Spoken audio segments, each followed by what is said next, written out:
So we're just waiting for him to, I guess, unmute his mic, apparently.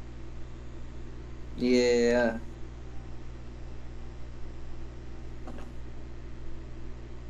I mean, I want to unmute the server for him. I'll just unmute the server, but yeah. So just to make sure. Alrighty. Okay.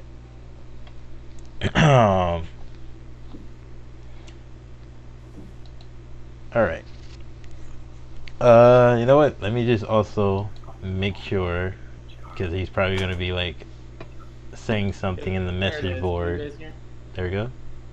Yeah, I can hear you. Okay. Okay. Cool.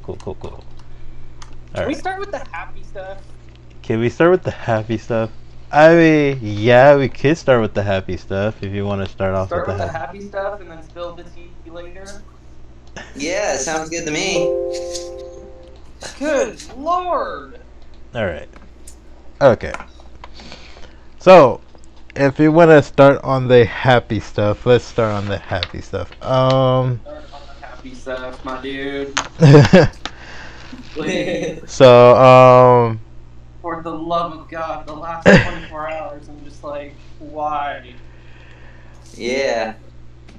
We're just like, why? So, Avengers new movies coming out. Yeah, end of this month, Endgame. Yes. How do you feel about that? What's your take on that? Personally, I'm not big into superhero movies. It's not my genre.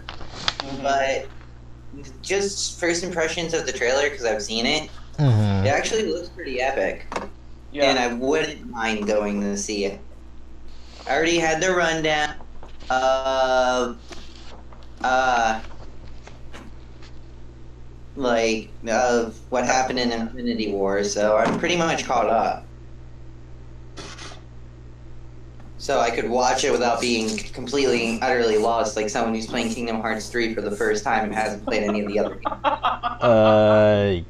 Hold on. BlurbleX, yes, we are going to be also talking about that situation. We're just going to start off with some nice, good stuff, good stuff here and whatnot.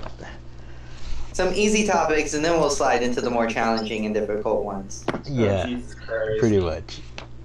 But yeah, so you're not that much into like superhero movies, especially like the another DC movie that's also going to be coming out is Shazam. That's also going to be, I guess, will be considered this week's or next Basically, week's. that movie is fan service. It's fan service. Is it fan service? Is it really fan service? Okay, basically, there's a debate going on through the internet right now that you guys remember like Sinbad the Entertainer? Yeah. Apparently, there's like a glitch in the Matrix where he made a Shazam or one of those movies, and nobody can find it. Nobody can find any evidence of it, and it's like to where it's like, okay, at this point, it's just fan service. Because Sinbad the Entertainer played a different Shazam movie like in the early 90s, but nobody can find evidence of it. I think I know what you're talking about because I feel like I probably seen this. If my correction is correct about what you're talking about, I'm pretty sure I've probably seen it. Yeah, and then they're mixing different actors with it too. Wow. Interesting. But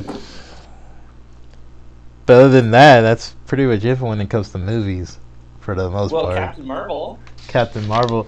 I mean, there is that Captain Marvel, and there is that controversy again with the whole Marvel and DC having the same character's name, and then the fact that Screw Attack is also going to be having a Marvel versus Marvel fight from DC to Marvel, and that whole Screw Attack, I don't really watch them anymore because At first, I thought about that their numbers were actually accurate.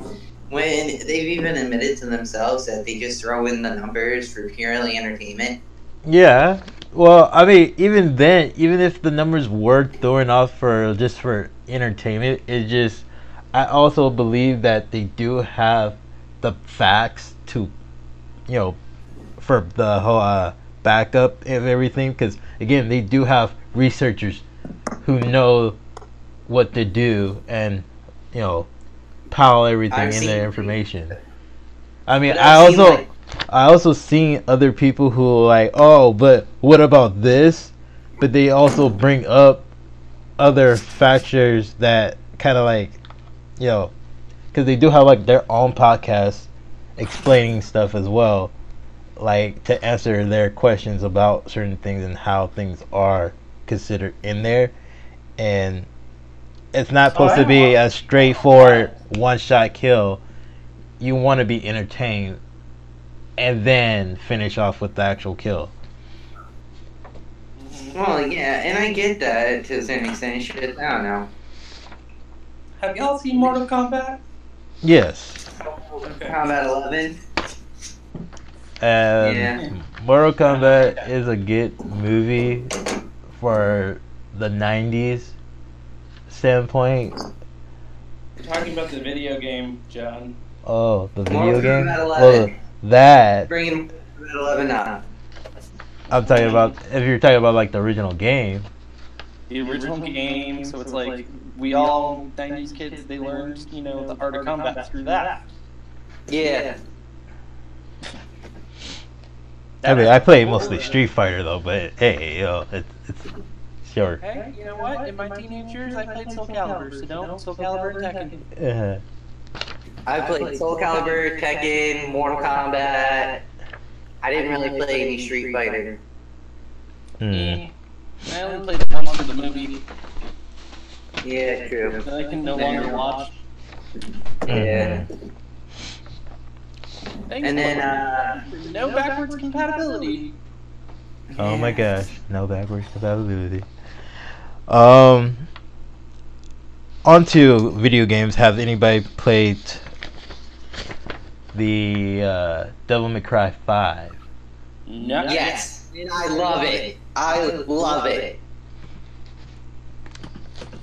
I am. Really Stardust. See, the problem with Devil May Cry is that the button mashing systems are always so complicated. But it's not button mashing. Yeah. But then that's a lot of things about, games like that, where some games have to be that way for the... Yeah, I kind of get it. But I've been recently playing Devil May Cry 5, both of the new Persona dancing games, and Hollow Knight. Because I'm not touching my Persona 5 until Royal comes out. Because I'm just going to replay it buy Royal and replay it. I'm waiting for Catherine Full Body to come out. Borderlands 3 to come out. That's available for pre-order. I know, I just need to wait for my paychecks. You work hourly or do you work on commission? I work hourly. Okay, I work on commission. Yeah. I work overnights. And yeah. There's also new conflicts with the new Dragon Ball FighterZ. Have you heard about that? Oh, I saw somebody completely break Tien and Super Saiyan Blue Goku. Well, this is one of those things where there was a controversy with the whole GT Goku is going to be coming to Dragon Ball FighterZ. What? Why is that controversy?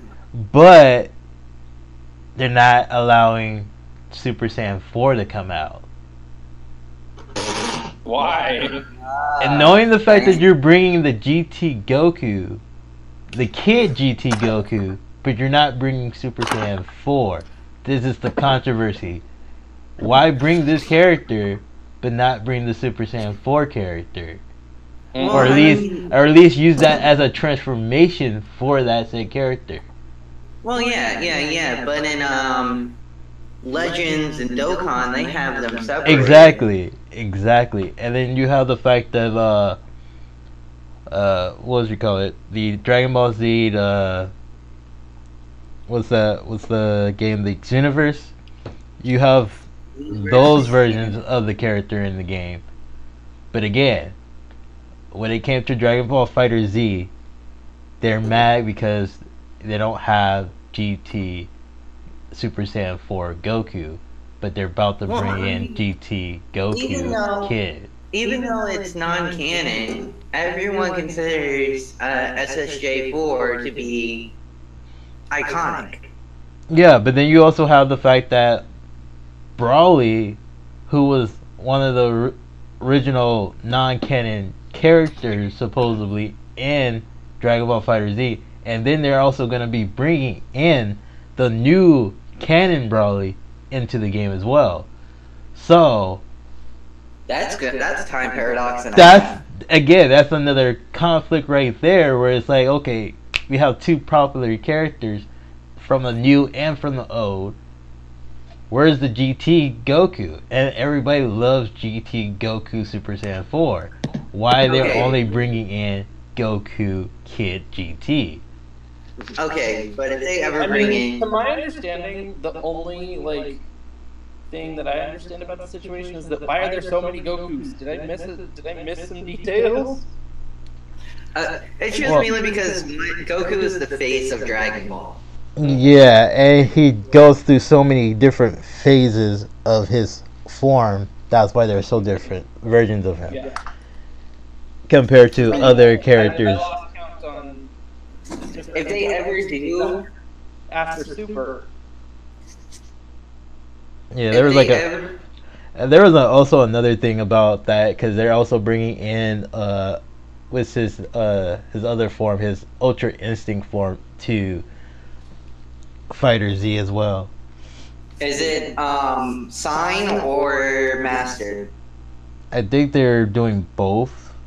Last time I checked, it was both of them that were bringing in. Because technically they're two separate transformations. Yeah, I'm pretty sure they might bring him as the non-master one, and then he power up, and then he becomes the master form of it. And it'll probably be like one of those animated sequence from a special or something like that. Like Vegeto's intro, where it actually shows them fusing. Yeah, and then there is the whole... That was another controversy to the whole GT Goku thing, where it's like, are they gonna make him a cinematic, special move where he goes into Super Saiyan 4, and then does the whole Dragon Fist thing, or what's gonna happen? Is he gonna be GT Goku and then he's just gonna have the cinematic Dragon Fist? Are they gonna separate the two forms or not? Are they gonna make GT Goku go to Super Saiyan 3 Kid form and that's it, and then he goes revert back to his regular form? Or they're gonna still separate the character? Again, that's the huge conflict right there. I mean, it's done all by screaming. I would just say with FighterZ, if they bring in SSJ4, they have to bring in Baby. Yeah, and that's another thing. And that's a whole another thing about other characters that might get into Dragon Ball FighterZ, because there's a lot of characters from the Dragon Ball Z universe that is gonna get into this game eventually, because we already have Jiren in this game. We already have Android 17 in this game. We have Videl in this game. You mean like Hellfighter Ultimate Android? Well, no, they're actually Android 17 is officially a character in the game after Super. Yeah.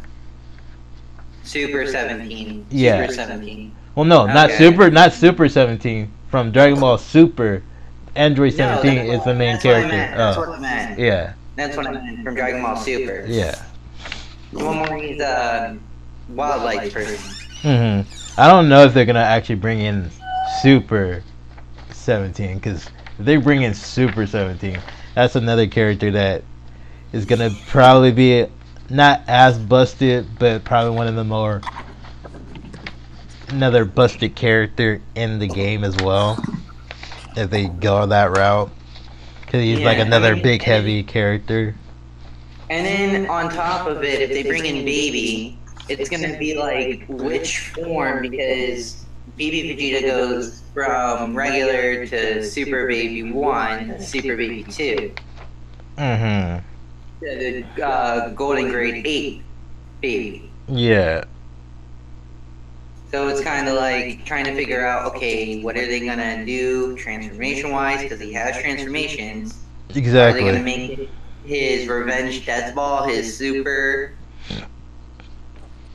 And like I've seen gameplay, I just don't know the mechanics that well. I don't know if it's called a super or an ultimate or whatever. And what do you think about Shenron might be one of the characters that they might put into the FighterZ? Because those are all 7, including Omega. Yeah. That's it's technically 8, but Omega's just in Shenron. Yeah. That would be interesting. Because I heard like a lot of people don't want Omega, and no one was really that much of a fan of the Omega one. But and if we're honestly speaking about fighter games, I can't wait until Joker gets in the Smash. Joker. I mean, true. Because it's the Joker. Yeah. But I still feel like out of all the characters from Persona 4, Joker was the one was picked for that. When you for Persona 5. But why didn't pick the guy from Persona 4? Because I was expecting that person to be in this game. Because he was more popular than Joker overall. Well, you could say the same thing about Persona 3. True. Because you also have that one detective kid that was also popular. Well, yeah, but plus, like, Persona 3 and Persona 4 are considered cult classics in the Persona series. But Persona 5 has made its mark in the gaming industry for the Persona series. True. It actually outclassed all the Persona characters. Yeah, and then on top of it, it's using an upgraded version of the Catherine engine, so they were using Persona 5 as a test for Persona Full Body, more than likely. True. With the engine. And then on top of it, since Persona 5 came out in 2017, it is one of the top grossing Atlas games. Yes, it is. So, and then on top of it, Persona 5S, there's an announcement this month, and according to Best Buy, because they apparently leaked the information, it is going to be Persona 5 for the Switch. Oh. Nintendo can't confirm.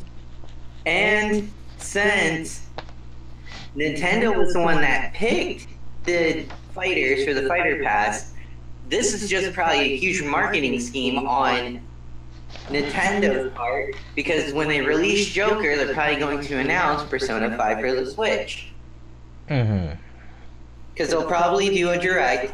I can see it now. They'll probably do a direct. They'll be like, and then, they'll go through their games, and then coming to the Nintendo Switch, do a Persona 5 trailer, and be like, and while you wait, Persona 5, or Joker from Persona 5 can be used in Super Smash Bros. Starting today. True. I mean, there was a direct out for Nintendo. I don't know how long ago. I would say it was somewhere between a couple of days ago. There was a direct on it. February. But I don't think it was Last note. pretty much. I don't think they had to introduce that particular game, but there was a direct a couple of days ago from Nintendo. They're supposed to have one for April. Yeah, and there is also the whole E3 thing that eventually still is going to eventually have any information about that game as well. And honestly, if we're gonna speak on hypothetical stuff here, I think Atlus's next project after Persona 5 for the Switch and Persona 5 Royal is probably going to be a Persona 3 remake, because they already have all 3D models for Persona 3, thanks to Persona 3 Dancing in Moonlight. Yeah. That's interesting. Because it just seems funny that now they're throwing out Persona 3 Dancing using the same engine as Persona 5. Well, we just have to see exactly how they're gonna do it. And does anyone know what Q2? I know it's supposed to be a crossover between Persona 5, but I don't know the other Persona game. Does anyone know by chance? Nope. Nah, I do not know. Because if it's Persona 3, then my hype is going to probably go through the roof. Okay. Any? In all fairness, if we're talking Nintendo Switch and hypotheticals, there is Sword and Shield coming out. Yeah, Sword and Shield. And we still need to wait for an announcement from Pokemon and seeing if they're gonna give us any new information on the game. And then bringing to my attention, because StormtrooperBlastoise, you had sent me a message about the Pokemon Bank that was officially gonna be making a statement. Because I remember when I was telling you about how they're gonna somehow use Pokemon Go for the construct for the new version of Pokemon Bank. Did I get that right from the rumor? Kind of. Okay. Persona Q2 is crossover between 3, 4, and 5. Okay. So, and it's supposed to come out in 2 months. So is it going to be like an RPG or a fighting game? The Persona Q games are a dungeon crawler turn-based RPG. Okay, so RPG, okay. Yeah. Even then, I haven't even played Persona 5 because, I mean, I like RPG games, but RPG games are not all there for me. That's why I'm surprised I'm playing Devil May Cry as it is as an RPG. Solely on that. Action RPG, yeah. But again, it's like... If you play Kingdom Hearts, then you can play Devil May Cry. Yeah. Pretty much. This is true. And it's the same thing with the whole Pokemon. If I could play Pokemon, I could probably play, Persona 5 or Persona, any game that Persona 5 has. Actually, Persona. That one's not as well for a kind of comparison. If you're going to ever sink your teeth into Persona 5, prepare for A, a lot of dialogue because it's heavily story driven, and B, the story takes 99 hours to complete. Oh, then I would say probably That's a weekend. Xenoblade, I guess you could compare that to. Xenoblade, yes. Yeah, Xenoblade would probably be more, or a Final Fantasy game. Because those are like almost about 90 hours plus of nothing but story. Yeah. And open world too. If you love story-driven games, Persona is an amazing series. And then So yeah, and then there's also like 2 false endings and a true ending, which is really good. Mm-hmm. And then on top of it, you can practically just customize your team to the fullest. Yeah. So there is a lot of stuff to it, and it is worth the 99 hours you're giving up for it. Mm-hmm. But once you get to New Game Plus, yeah, and that's the only way. Is the New Game Plus. That's the only thing that will make anything interesting is the New Game Plus. Speaking on other role-playing games, how did you feel about when you played the Kingdom Hearts 3? I have not gotten to it yet, so no spoilers. Okay. I'll be as spoiler-free as possible. In terms of gameplay, it was a bit lacking. It was too easy. Mm-hmm. Too easy because Proud mode is easy. Yes. If you have not followed Heavy Controller, he literally said Proud mode was freaking easy. So easy that there's no need to have. They might have to DLC a critical mode and put that into the game. They are putting critical mode into the game, and it's going to be more than just a value change. They're actually going to do a full overhaul, like they did it for Kingdom Hearts 2 Final Mix. Yeah. So, which is good because they're taking feedback from the players. But in terms of story, I loved it. Did you know? I did, because it knew it was the final chapter of the Xenosaga, and it played heavily on it, and as a person who played all the games, I loved it. Mm-hmm. That epilogue and secret movie was lit. It was on fire. It was amazing. So there's no hope for Kingdom Hearts 4. They just made the trilogy itself for Kingdom Hearts, is what I'm supposed to expect, is what you're saying. No. There's gonna be Kingdom Hearts 4, and there might be two new games, other than just the fact that it's Kingdom Hearts 4. There's going to be one for Kingdom Hearts 4 to set up Kingdom Hearts 4, and then it's going to be Kingdom Hearts 4.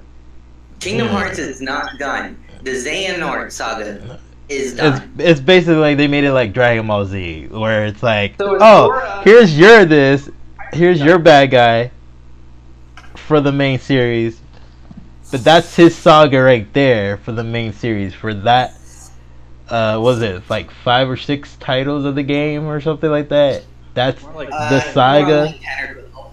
Yeah, so it's like that's the saga for Dragon Ball Z for Kingdom Hearts, and then we're actually gonna get to this saga.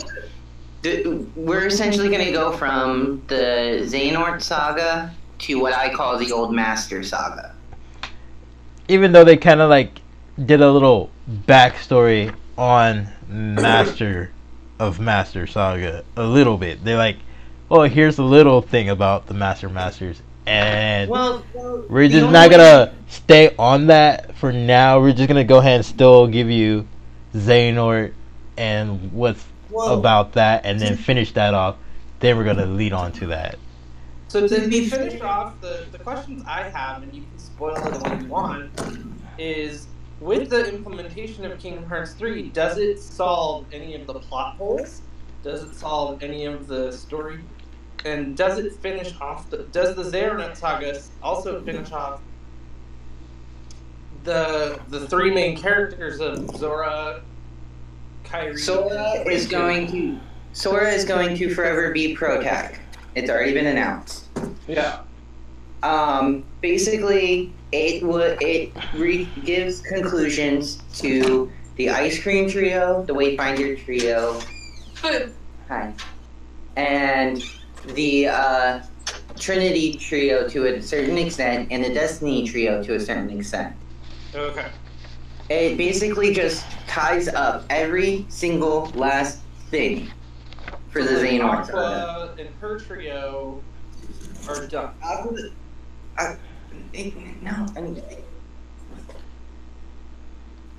Anyways, Aqua, it reunites all of the trios, except for the Destiny trio, which is Zora, Kairi, and Riku.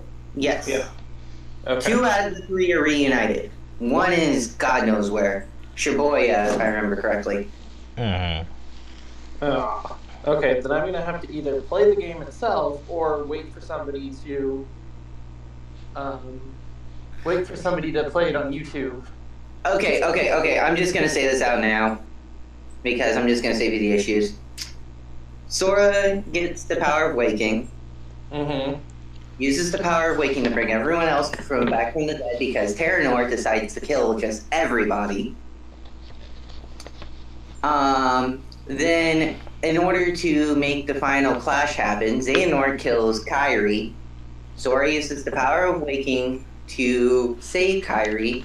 And then at the end, you find out Zigbar's Lucio.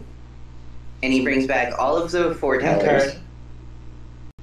And then you also find out that everyone on Destiny Island, everyone's on Destiny Island having a good time except for Kairi and Sora, who are sitting on the Palper fruit tree.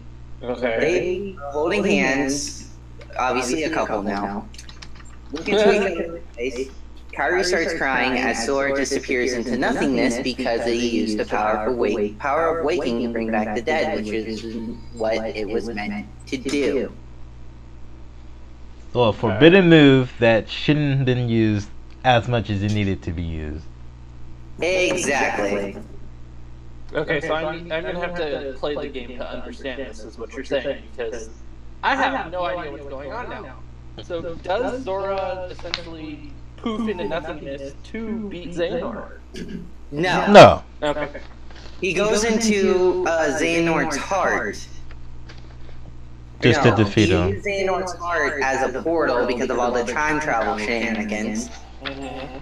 Transports him, Sora, down on the Xehanort, Sora down on the Goofy, all go back to the time where he was younger. And goes to this place called Scala at Kylum, fights Master Xehanort there, utterly destroys him with the power of friendship, and then uses the Keyblade to lock Kingdom Hearts so the world doesn't end.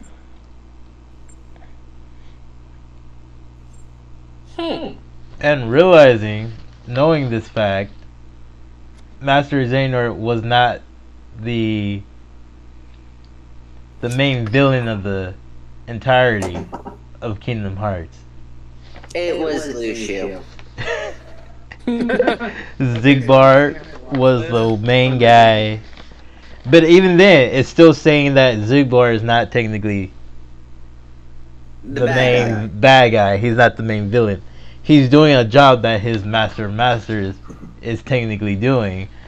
And technically the Master of Masters is considered the main villain of Kingdom Hearts. Because he did not only start one Keyblade War. There was actually multiple Keyblade Wars, actually. Yeah. The one from Key, one from Union Cross, and 3. So all of this is explained. So my other question, and this is kind of a dumb question, so does Zora die at the end of 3? Yes, technically. Technically, he died in 3, but apparently during the secret movie, he's basically in another world, apparently. So he's just in another time sleeping chamber for the time being. No, he's completely just in some other world altogether. The rumor is that he died and he's now in the Reaper's game. Okay. That's like the unified fan theory. Okay.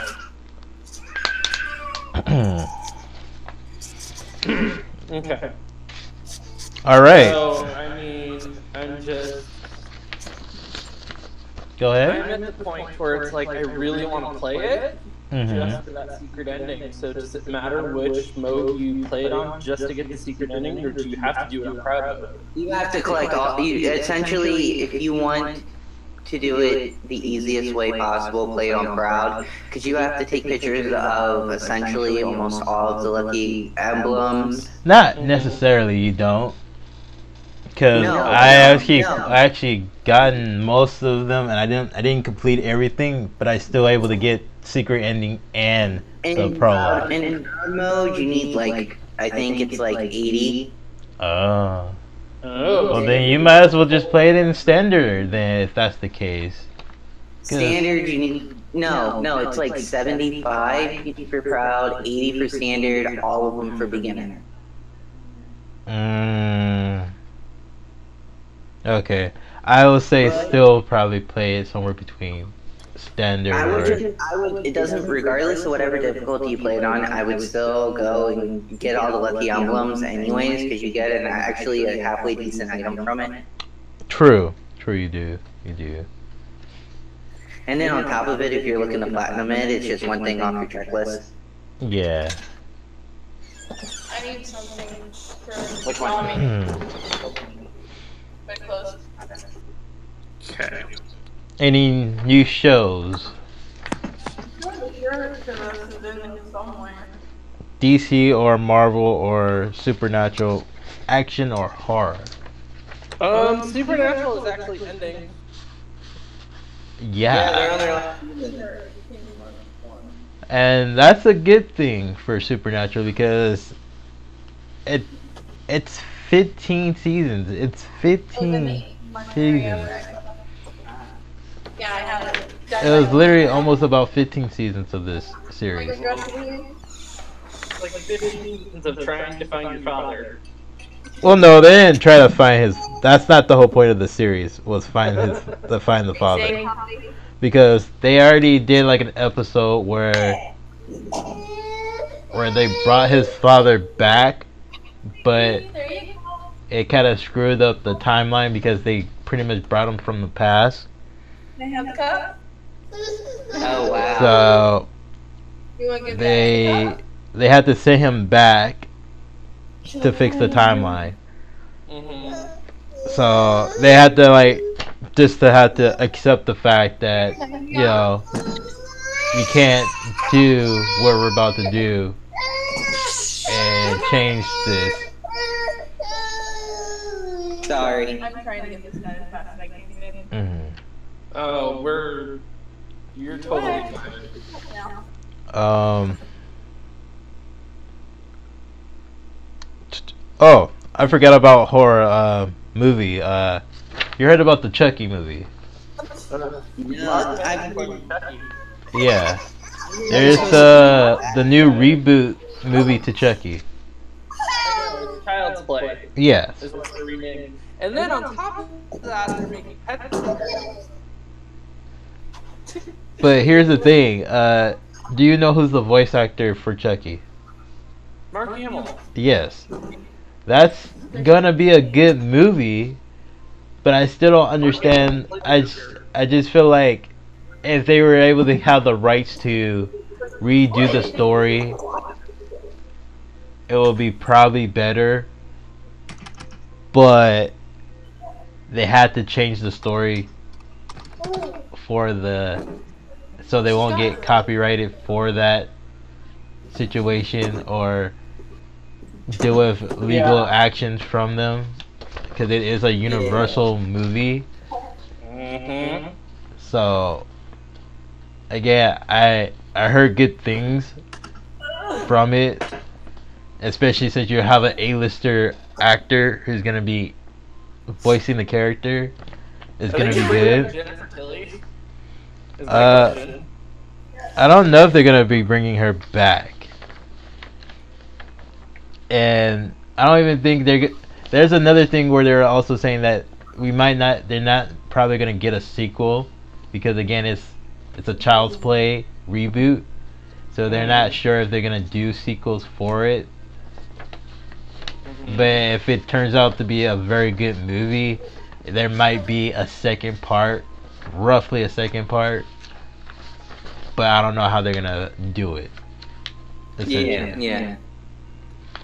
So, I think we'll just have to wait and see what happens, really. Yeah. So, I mean, Top one there. it's got Mark Hamill in it. Pretty sure it's not going to be, part of the. It's not going to be put into like reboot hell, to where it's like it's a reboot, but it's so terrible that nobody wants to watch it. No, because that was also another thing. Because they're also the actors that were gonna be in the movie. They said that when they got their lines and stuff like that for the movie and how the movie is gonna be playing out, they said it was gonna be a very, very well done movie. It's gonna be a good movie. It's gonna be like in that lines of the whole Venom movie, of how good the movie is gonna be, because a lot of people were like kind of upset how Venom turned out to be, but then they realized that wasn't even a bad movie. It was a pretty good movie. They just didn't accept the fact that, oh, why does Venom don't have the Spider-Man logo? And again, Venom has not met Spider-Man, so therefore you can't have that logo, Nope. So they don't meet until the comic books like much later. they don't, but then it's like you're also like, and I'm pretty sure it's more like one of the hardcore fans who like watch the TV show, the animated TV show. They're probably gonna try to be basing it off of that. That's why they're like, oh, that doesn't make sense because Peter Parker meet Venom during a spaceship situation, and that's how he got into that black spider suit, blah blah blah blah blah. And they're probably gonna just like, oh, that's why they were assuming, oh, Venom has met Spider-Man already. That's the reason why. But that's not the reason why. Spider-Man in the Marvel Cinematic Universe is actually dead now because Thanos. Well, no, because remember, you still have Spider-Man Homecoming after the Endgame, so it's technically not dead. Well, social insurance, it takes a lot out of you to learn, alright? So, you tend to not pay, I've not paid attention to, like, video games, movies, anything for, like, the past 2 weeks. And so, that's why I'm kind of silent. And the only thing that I have been following is pretty much, like, Sword and Shield. And that's why I sent you that rumor page this morning. Mm-hmm. And so,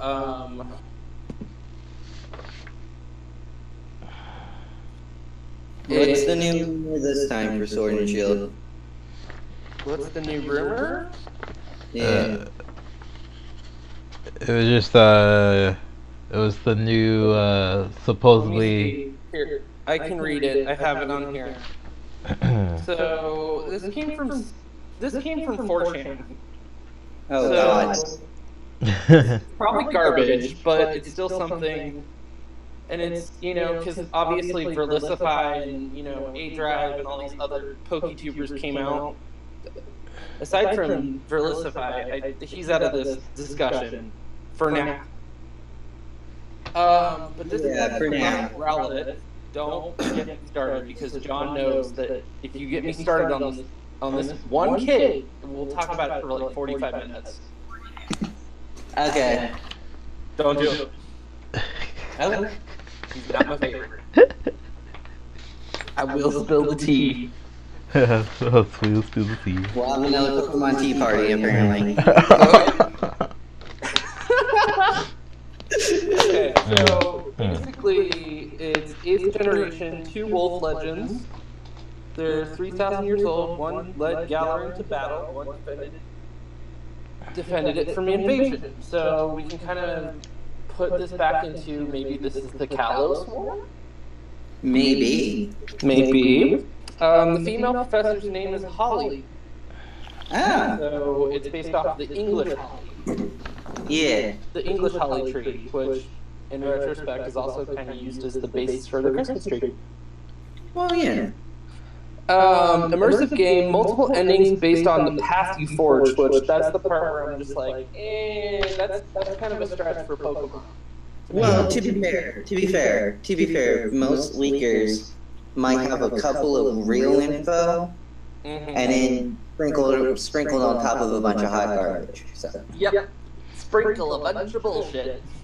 Yep, yeah. That's why they're still like waiting for like the actual true info to come out before they actually say, "Oh, yeah, we did have all that information." This particular one, I would never text any of the other ones because it's all hot garbage. Yeah. But there's a reason why I texted this to John this morning, and we're gonna get to that in a second. The Holly tree does make sense because it does align with all their freaking. Yeah, because they're basically all. You know, that's the funny thing about plants. It's just like knowing the fact all the Pokemon professor names have to do with plants in general. You think about Dragon Ball Z, and then Dragon Ball Z has nothing but vegetables for the Saiyans. Okay. So, but yeah, back to Pokemon. Okay. Immersive game, multiple endings based on the path you forge. Oh, wow. Game place in a futuristic city, which we're assuming is the one at the top. Mm-hmm. And then, which, again, I think that's the one where the Elite Four is, but that's just me. And there's a battlefield facility, which, if we all pull up the Galar map, we can already see something similar to it. Yeah. And then past NPCs in Battlefield, like Silent, Chili, Crest, all the possibly past gym leaders like they did in other post games will appear. Mm-hmm. Gym stadiums function like gyms from previous regions, except cheering from the crowd or booing can increase or hinder your stats. That's interesting if that's actually a thing. Yeah. I know, it would actually make it like more like, me and John kind of talked about this once, where it would be like Pokemon Stadium. Pretty much. Basically like Pokemon Stadium, or how they're doing Coliseum and the other Revolution games. And this is another reason why they're probably saying that Coliseum or any other like Revolution games will not be a thing in the Switch, because about the main series games are still kind of like more in giving that open world concept. Yeah. And so the next one is another working title is actually floating around for next year called Spear. Oh, I can see that being like a third. Spear. Yeah. But then again, it'll probably be like, to me when I saw this, I was like, okay, well, people are gonna hype this up, and then it's like, and then it's not gonna happen. And that's always the case, where like a lot of people are saying about Z like version. Z or Gray or one of these offshoot games like I think back in the day they were supposed to release something called Ocean Blue. That was supposed to be like basically a reboot to Pokemon Blue, right? Mm-hmm. And then so there's that. And then the widely debated, and this is why I sent it to John, because I was waiting for a rumor video to have this in it for me to like fully accept it. Yeah. Because I kept reading articles that this particular program is part of the forward thinking of Pokemon. And it says Games 2 will feature Pokemon Go integration, but will come to the Switch at a later time. So I think the Pokemon Go integration is going to be similar to what we saw in Let's Go. But basically, it's like a Pokemon transporter type deal. Yeah. That's the only way I can see it. Is that they take what they did with Pokemon Go in Let's Go and then just port it to the bank. And then, as far as like the 3DS, you almost have to use like your information from the 3DS into transporter and then move transporter into the bank itself. Or that could probably be why her finger is so big right here. That's interesting. I might need it.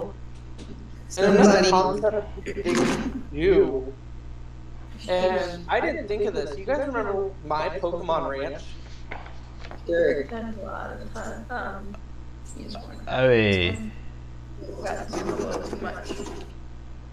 what was the rant about mostly with like the whole Pokemon Go? I mean, that's the problem with that. It's just like, again, knowing the fact that these are two separate things, I'm just saying that Pokemon Go is probably like gonna be generally the basis of Pokemon Bank in a way.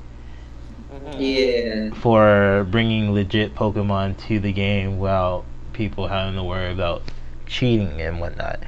But again, it's like, even then, it's like, I feel like with the new game itself, how I feel like they might just start up and say, oh, this is a national dex regardless. This is straight up a national dex regardless. It's gonna be already. All the Pokemon are available in Pokemon Go.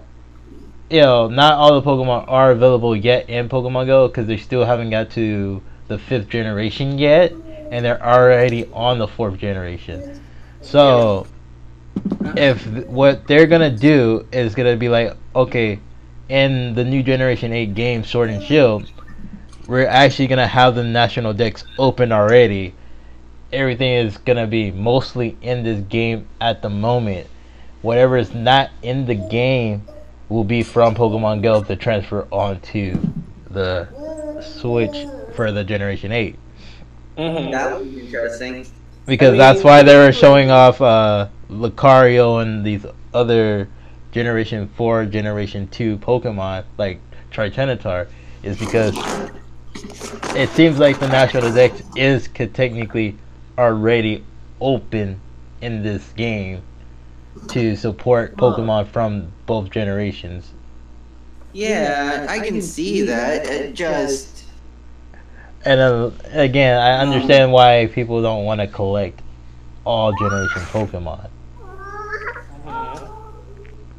I mean, what are you trying to do mostly? Are you trying to have competitive Pokemon?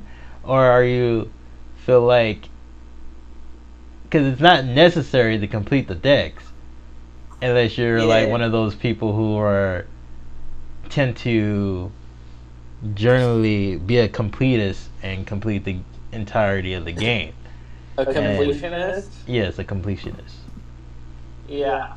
Well, I don't know if you were looking at the chat, JD, but somebody, I guess when we were talking about Marvel Daddy stuff, Thanos? but Yeah. Daddy Thanos. Yeah, I seen it.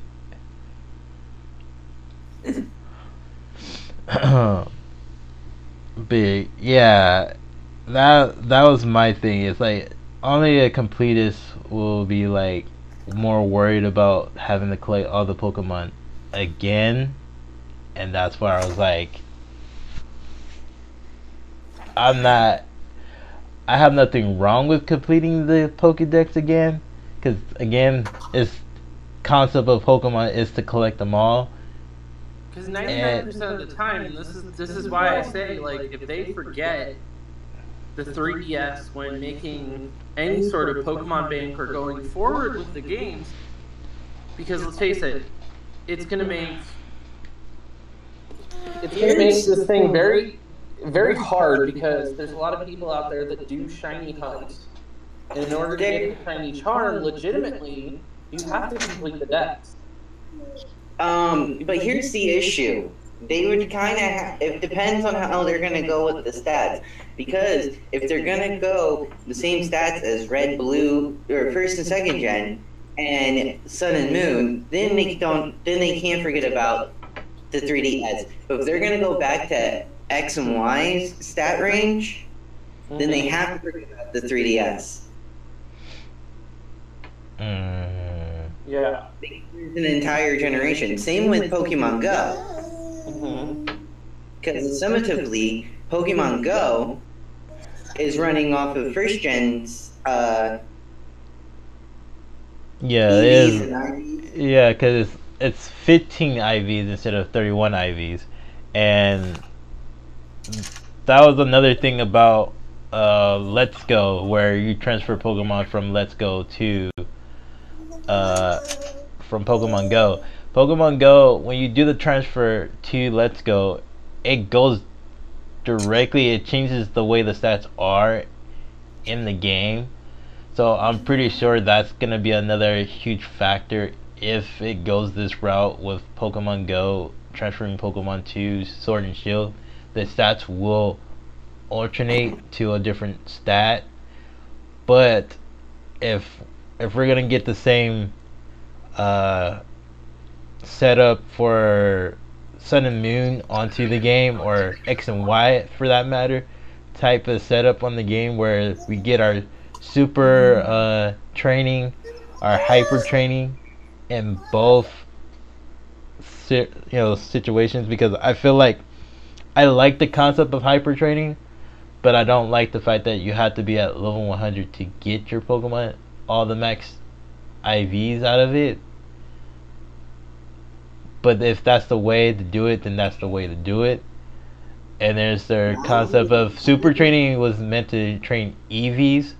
So Honestly, I'd rather have super training back into the game for the new generations for EV training.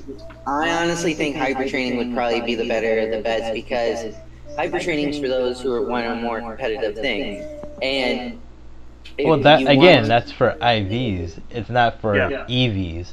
And I get having perfect IVs fine, but the way they were trying to do for like EVs is you had to go to the online No, not the EV, not the EV. I'm just talking about the IVs. The EVs, they just bring back the EV items. I still feel like super training was still a better choice in X and Y. I mean, it was more convenient, but at the same time, it was also a little bit more tedious. Unless they change the way to getting the bags for it, then it wouldn't be that tedious anymore. Yeah, exactly. I mean, if they did it more like Pokepaleo. Yeah, that's what I was going with, because the way they did it on there is like, oh, you had to go to this jump house or something, and they basically were able to give you the actual max EVs for certain things. But that would honestly be best, because if you're only looking to like max out 2 stats, that's 2 runs of a Pokepaleo. Yeah. I mean, it is what it is when it comes down to it. If they go that route, if they don't go that route, but I don't even think that's gonna be a thing in the new generation game. So they're gonna have to figure some way they're gonna introduce I'm a more it. casual player. Yeah. So it's like if they have to pretty much, and that's kind of the Irishman's dilemma with the whole idea. It's like, do we cater to the competitive players, and pretty much most of all veteran casual players of the series will probably drop off.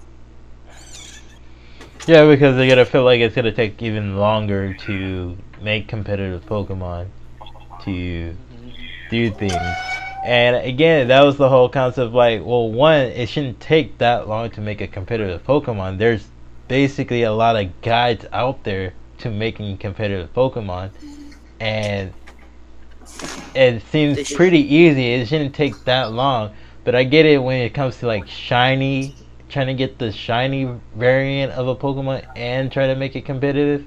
I get that, but as long as you could get one egg, that should be your competitive Pokemon right there. That's easy, and you get your 6 Pokemon right there. But yeah, I mean, it's just like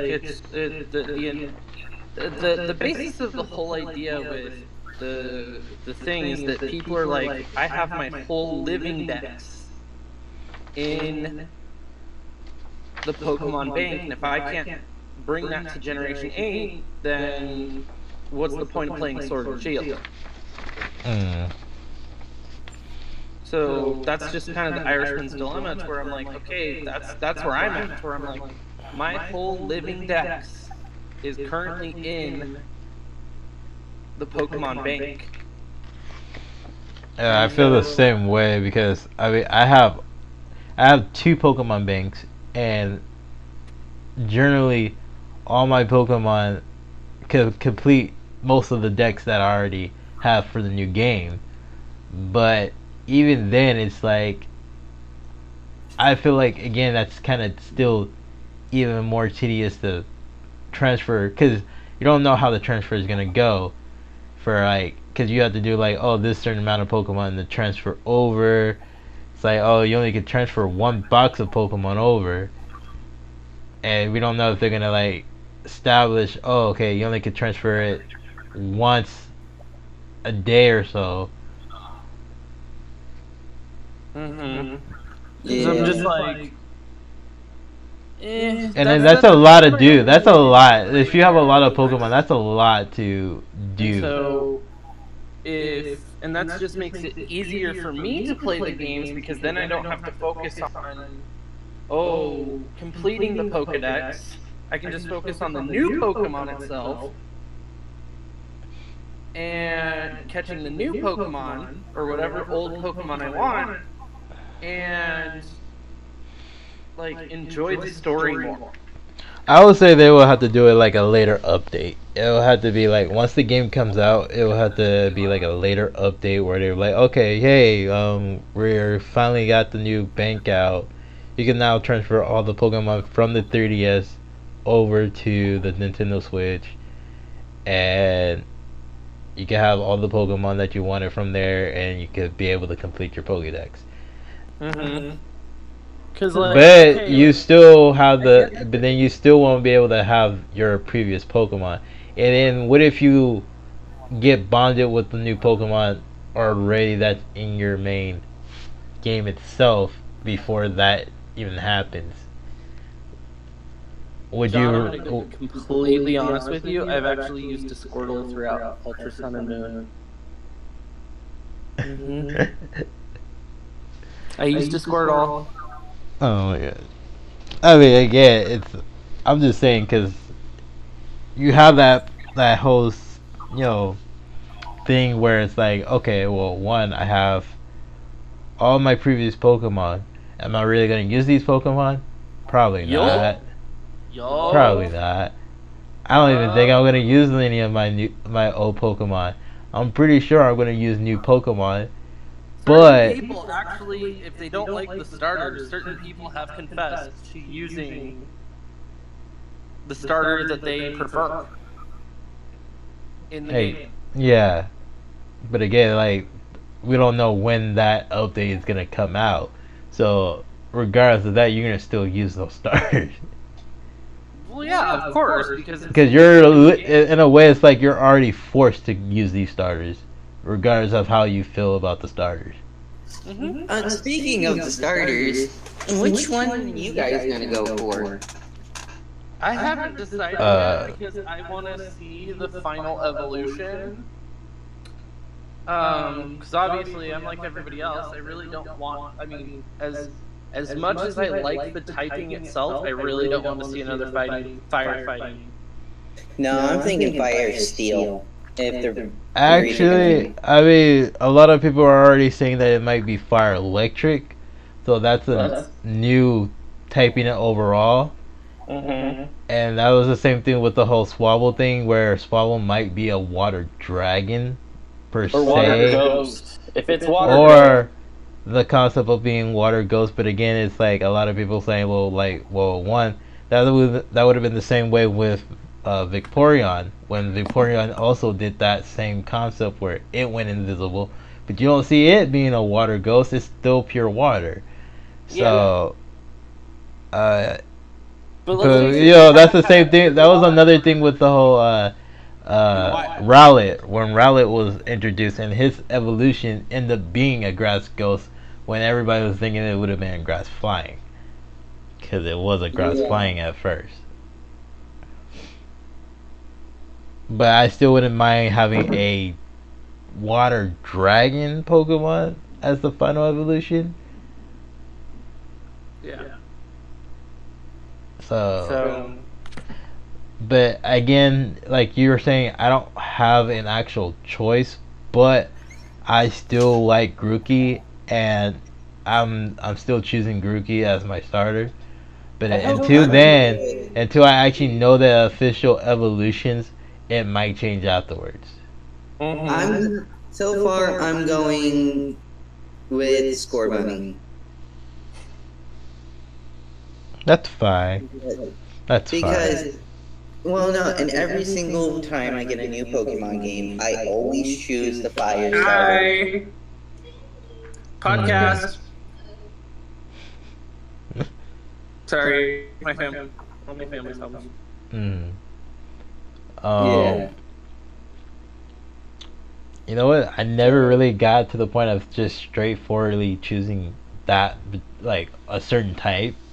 Because it was like, for me, the first generation was a water starter, and then it developed to fire starter after the second generation, then third generation back to a grass starter, and then it went to a fire starter afterwards. So it's like I had like a choice of which one I actually truly wanted to rock out with, depending on the design itself, but never really choose like the evolution design that will fully confirm what I wanted to go about.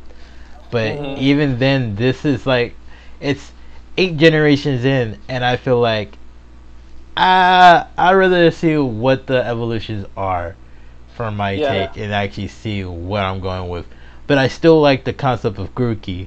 Regardless of that, I still feel like I want to see the evolutions. Let me see the evolutions, and then I could confirm for the doubt of actually saying, okay, yep, this is the starter I'm going to choose. This is the starter I'm going to lead off with. But right now, it's Grookey all the way until I get the evolutions. My decision is usually just based off of 2 things. My decision is usually based off 1, the final evolution, and 2, the gyms. Oh, that's another thing. I also agree with that, with the whole gyms thing, because I also had that situation where I rather see what the gym leaders first starts off with comparison. Like, I want to know what the typing is first before I actually choose my own typing against that gym. Because one of the gyms, and this is kind of a wide debate, and it's in like the top, I believe, right. If you're staring at the map itself, one of them is either an ice type gym or a dark type gym in a snowy region. In the snowy region. Yeah. I'm actually gonna like open up this map right now and see it. I know exactly what you're talking about. Let's see. Sword and Shield. Yeah. Okay. And I don't think this is the full map either. By no means. There's actually a rumor that it cuts off the bottom part of it because it's attached to Kalos. I heard that rumor as well. But I think there's like an island to the left, so to speak, that they haven't showed us yet. Yeah. The one like at the little bit up on the top.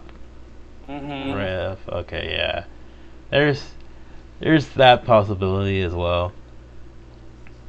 Because I'm looking at, like, right now, I'm looking at a picture of the Galar map and, like, Google Maps images. Mm-hmm. So basically what happens if they're actually going off, like, the UK as of itself right now, there should be an island to... Actually, it's to the right. Because they're like, essentially, if they don't do this, they're essentially taking out Northern Ireland. Yeah. And so, and then from there, going back to what we said earlier, and looking at the topography or the geography or whatever fancy college word you want to use, it'd be dumb not to put Kalos in this game.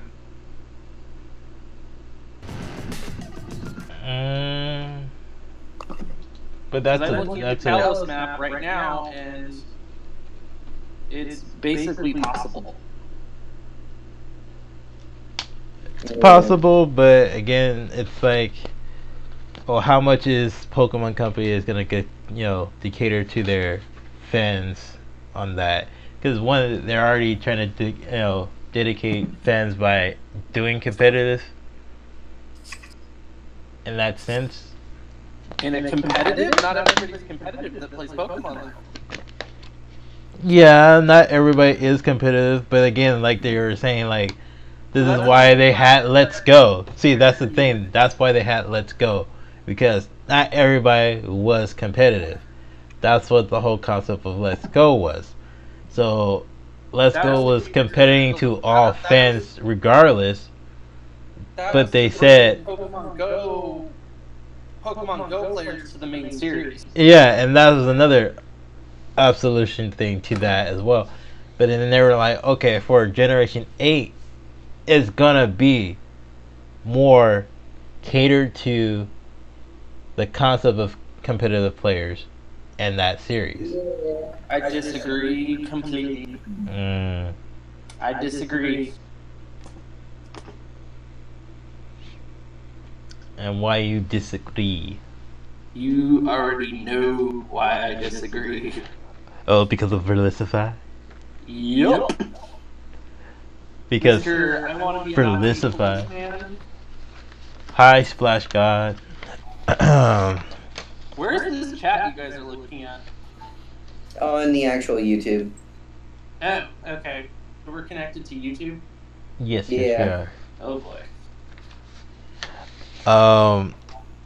See, here again, this is the thing about Vexethe. Again, I understand his ways. I'm sorry, but I'm gonna have to bring this through, and because you're also being that point where it's like, okay, I'm stubborn about the situation as well. It is what it is. But Vexethe is stubborn. I get that. And you also have your own opinion. And everybody has their own opinion. And everybody is stubborn to their opinion. So you can't just be directly mad at Vexethe for that. You can't. He does strike a chord to us as players. But you just can't be mad at him. Nobody's saying that I'm mad at him. It's just... It's much more than that.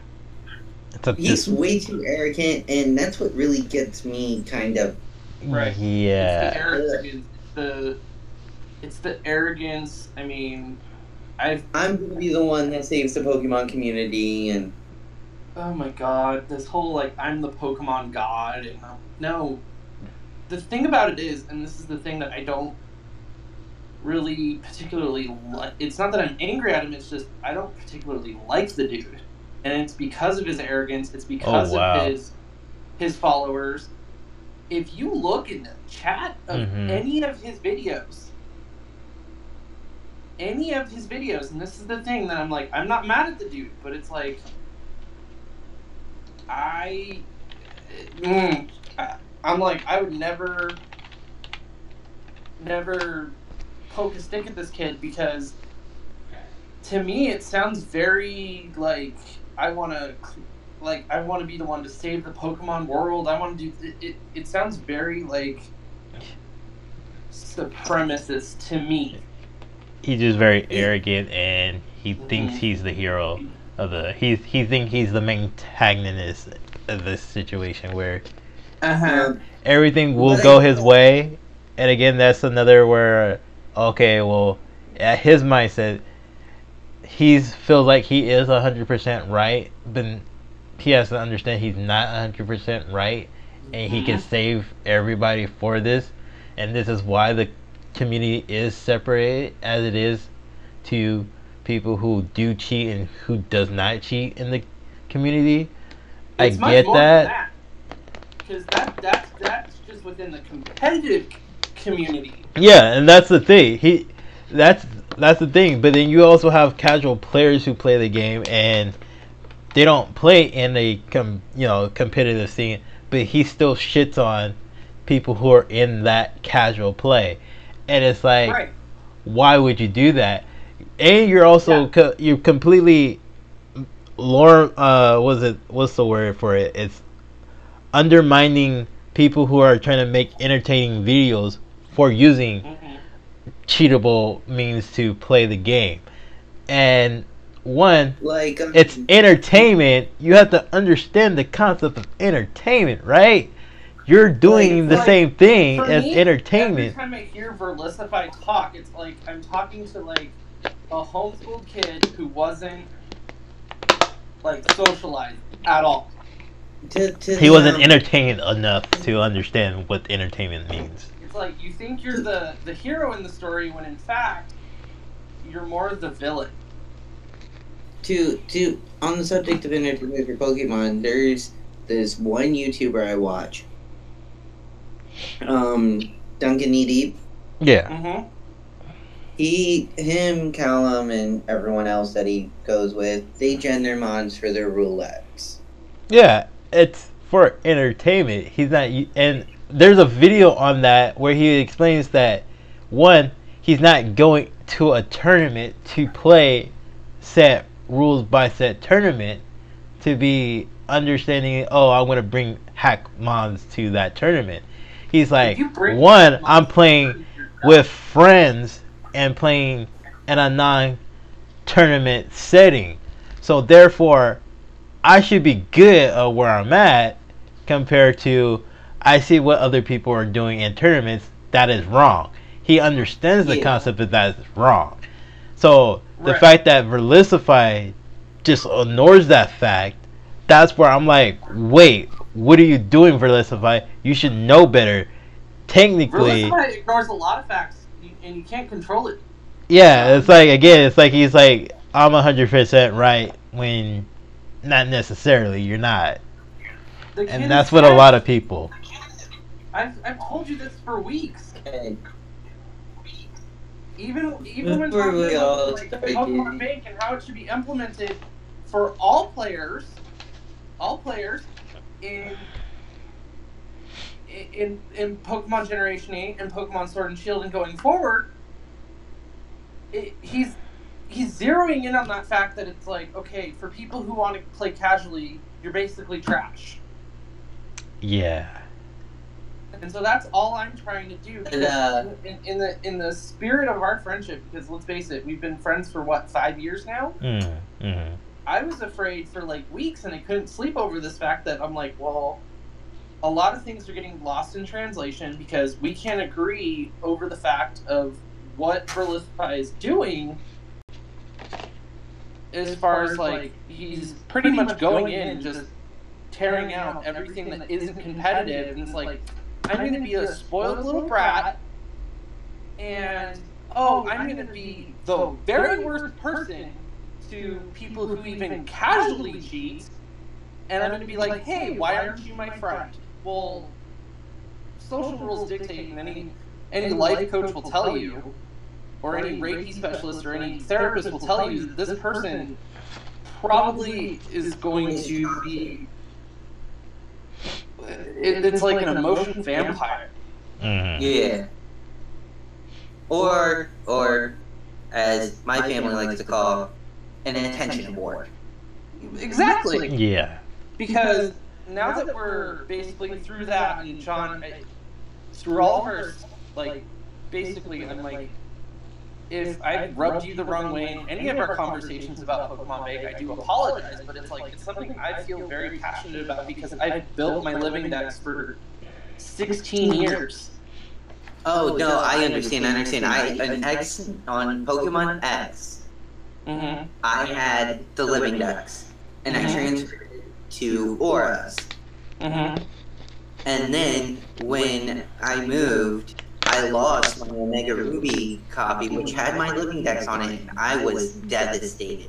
Oh, when I told John this exact story. When I first tried YouTube, I tried it back in the day. I had to transfer over from my X and Y 3DS to the new one so I could record.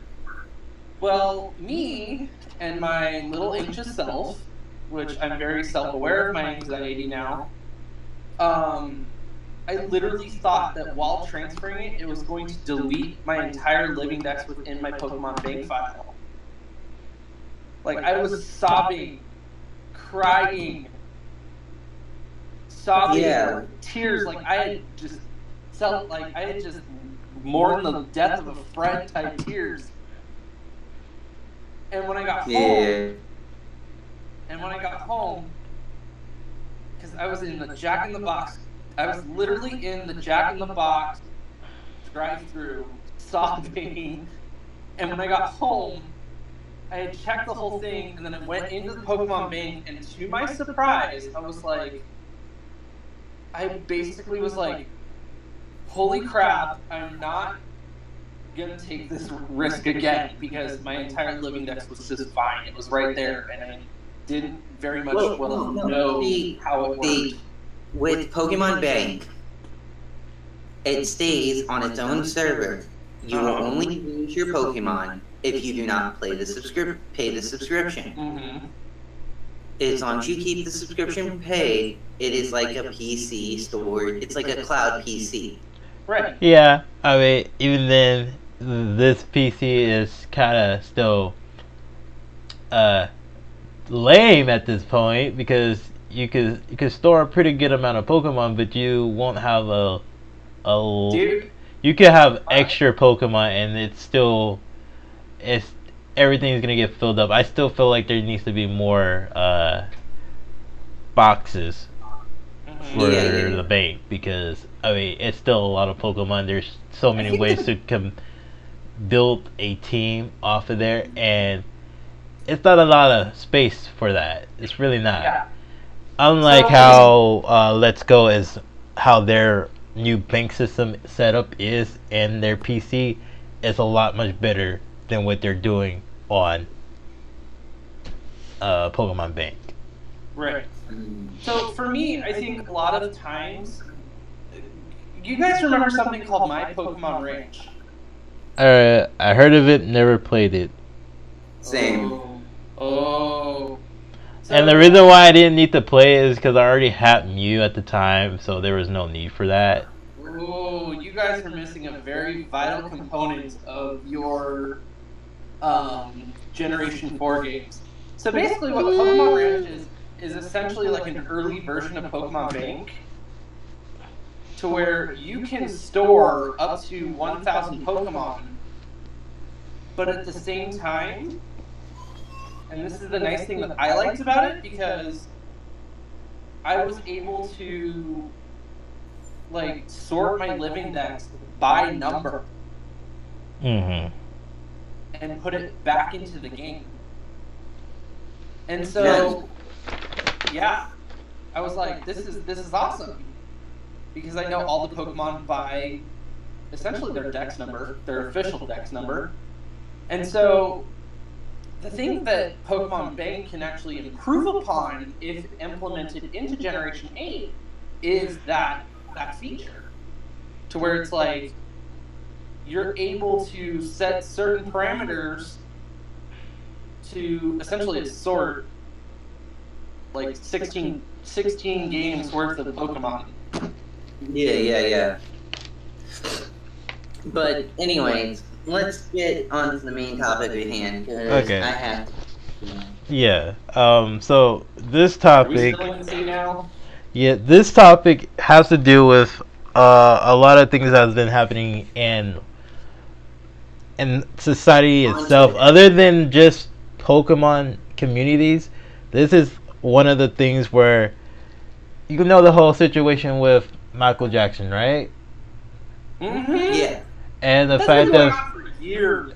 that's been going on for years, and they just did like a HBO 2-part movie of it.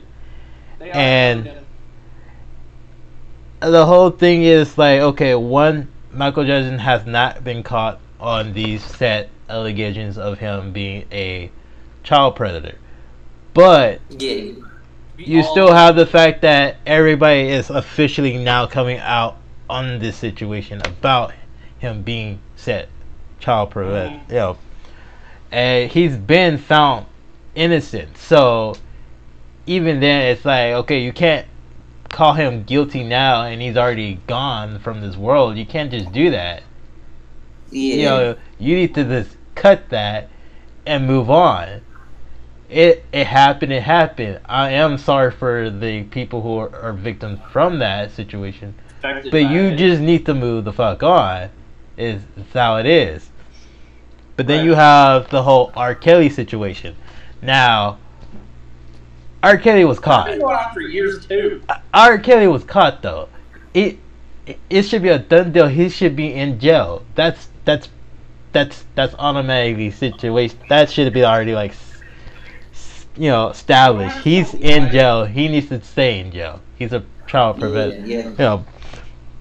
But there's that whole situation. It's like, okay, one, you already caught someone on this fact. Leave it as that. You didn't caught this person on that allegation, so maybe you should just leave that alone. You know, but it's the fact that people are not having sex with their own specific titled age group. And that's where it kind of like just mind blows me. Like, I get it. There's a whole point where we do have in our states establishing that concept of, okay, this is where you're eligible to be able to have consent, but you have to have consent in that same age group. Now, maybe they should generally say, state that, or because then you're gonna still have more conflict like this on a daily. Well, because if you're not strictly is the age of consent, which typically by law is 17 and a half to 18 years old.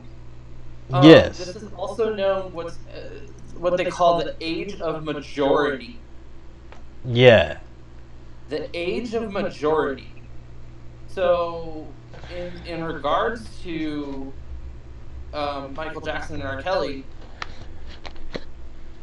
basically, we all know that Michael Jackson has violated this rule completely, even back in the 90s and 80s and so on and so forth. Yeah. When it comes to R. Kelly, these were teenagers. It's teenagers. And so, going back, because this is pretty much like a pop culture gaming podcast and channel, and it has to do with 3 people who technically did the exact same thing as to, like, you're public figures. You're like Michael Jackson as a public figure to kids mostly when it comes to Pokemon.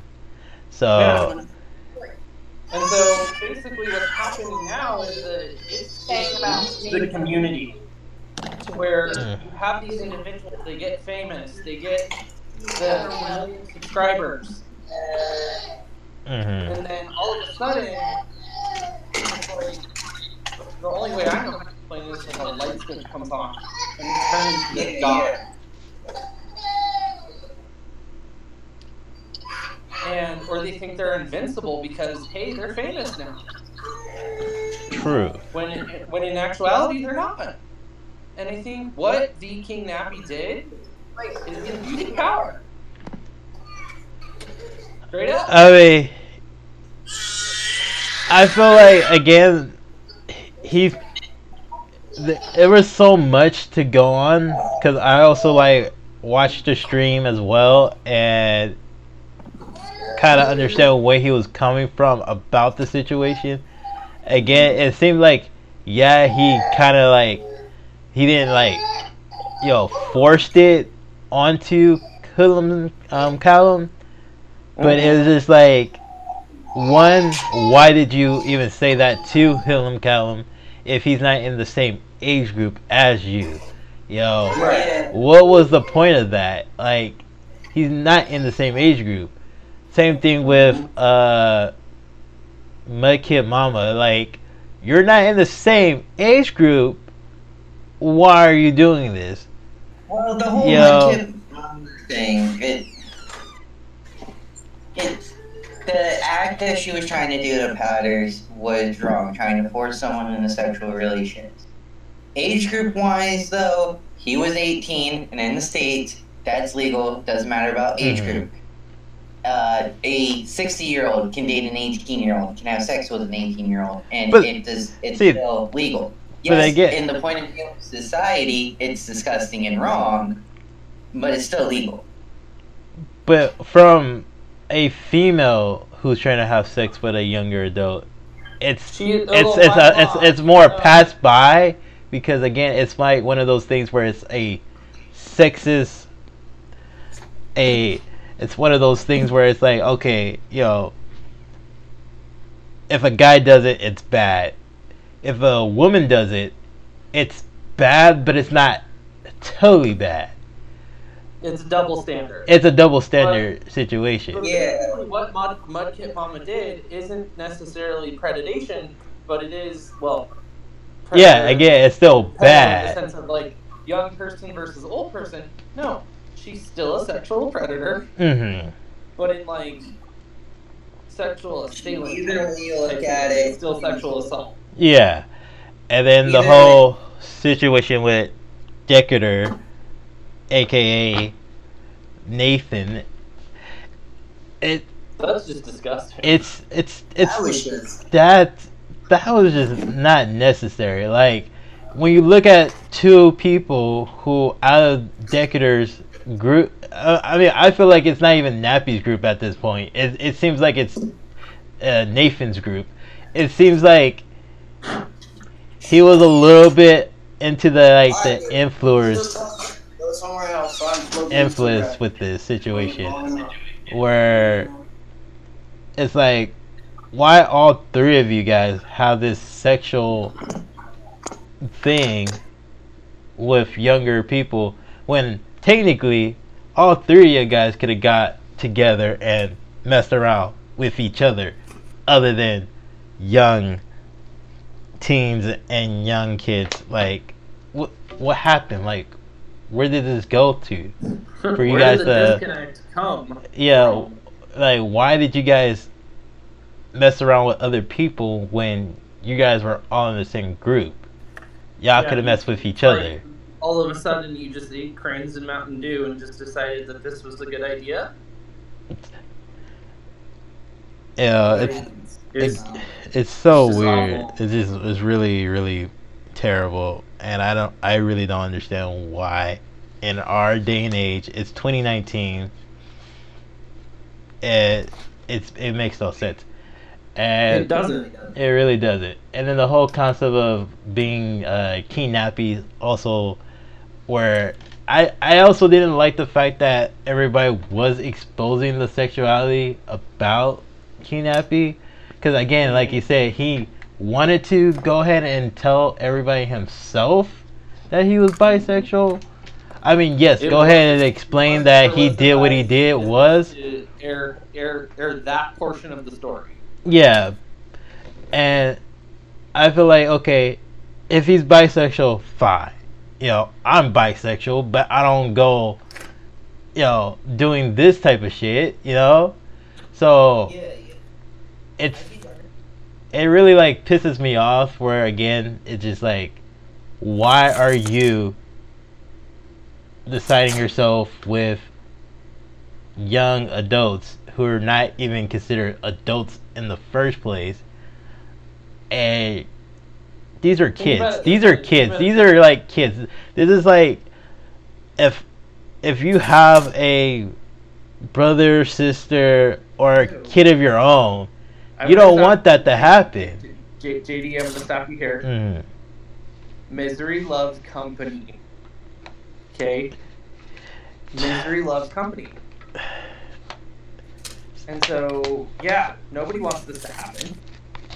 Well, nobody does. I don't want it to happen. I got a daughter. Well, but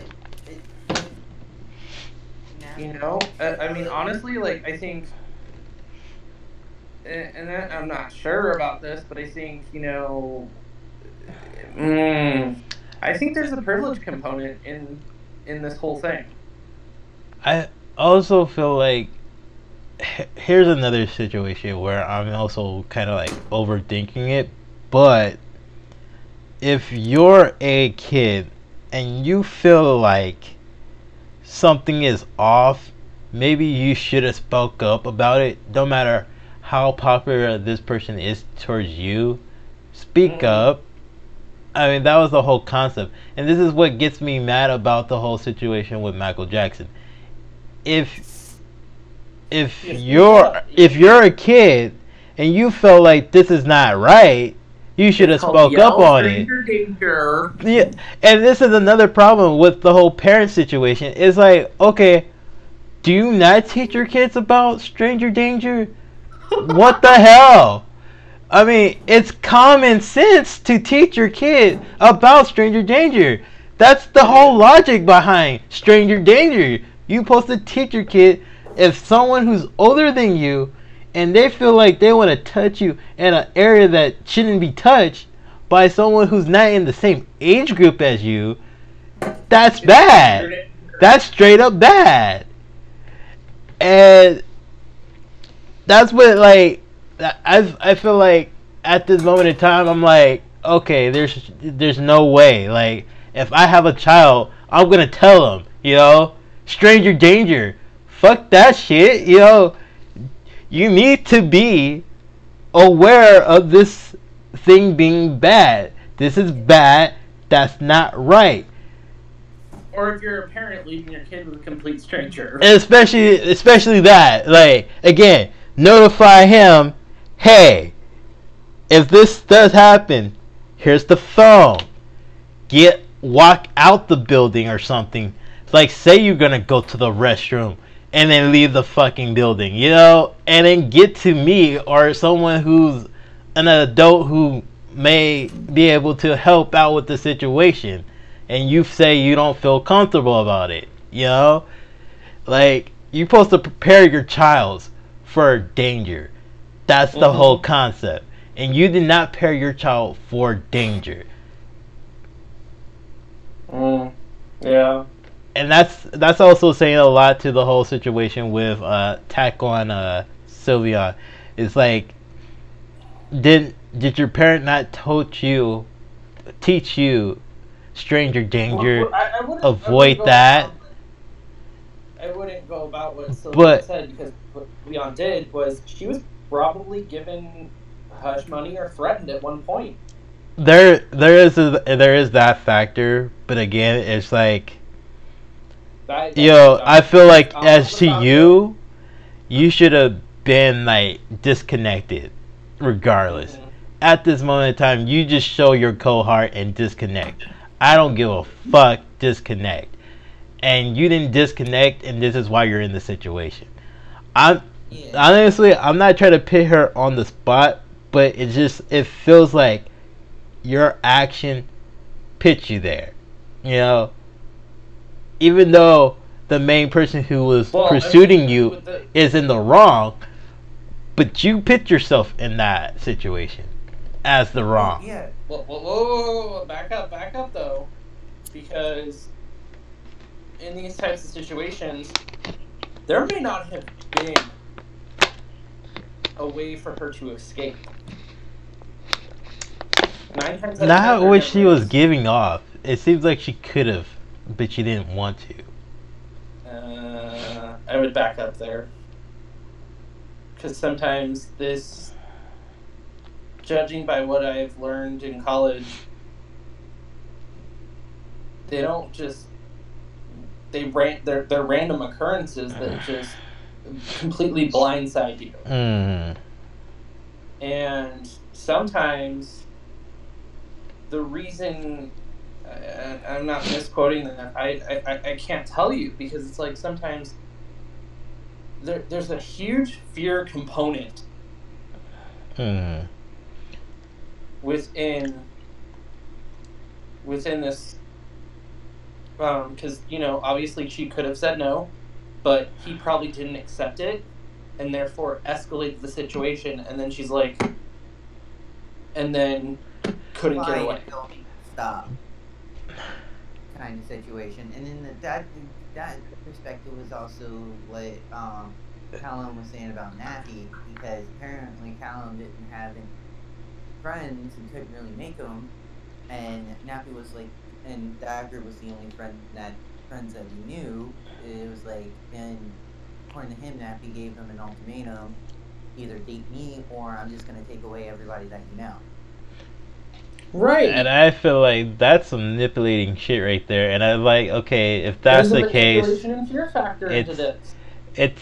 It's again, it's like, one, Nappy, what the fuck? You're an adult, act like an adult, and fuck some other adult.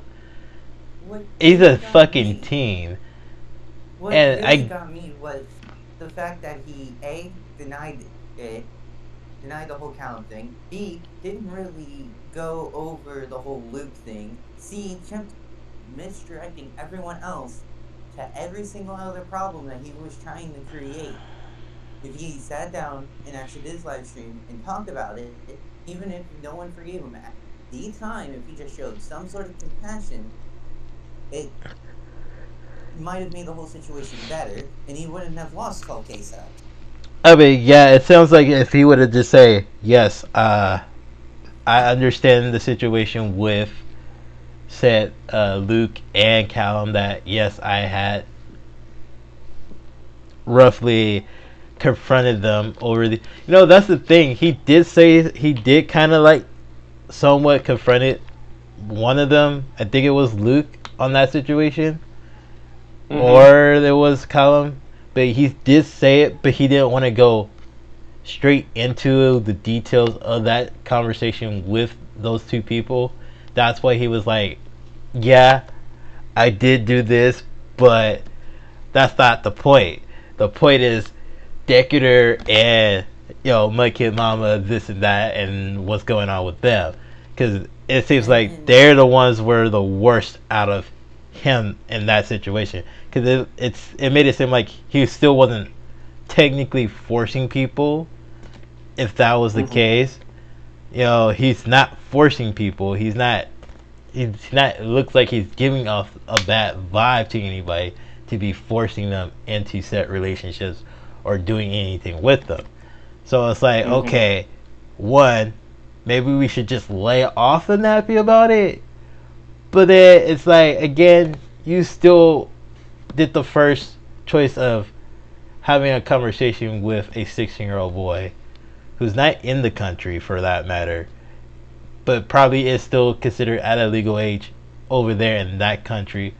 Regardless of what it is over here in the States, you're still in this state. That's a no-no. It's like, and then you also have to understand the whole concept of there is that whole state thing where not everybody in that certain state goes by that age.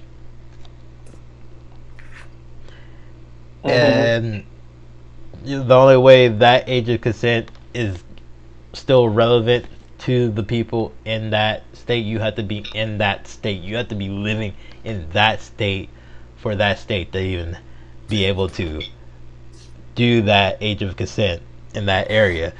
And again, it's like, again, you still feel like you have to be in that group of that age to be even, you have to be at least a year older than this person, at least a year younger than this person, to actually be truly set saying that, oh, we are at this age of consent, we can mess with each other because we're in that age of consent of that same age group.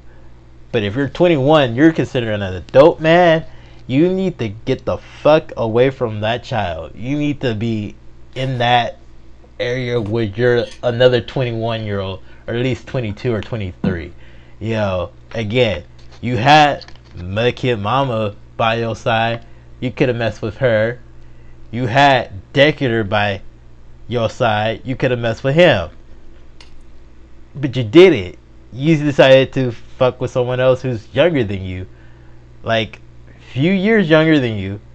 But still, he's a teen. He's a kid. You're an adult. Therefore, you need to be sorry. You need to be fucking with some other adults. You not need to be fucking with this kid. Same thing with Decatur. Again, the whole picture thing where she sent pictures, Attack on Sylveon, I feel like, again, like, that's a red flag. Again, like I said, she should have ended it with that red flag.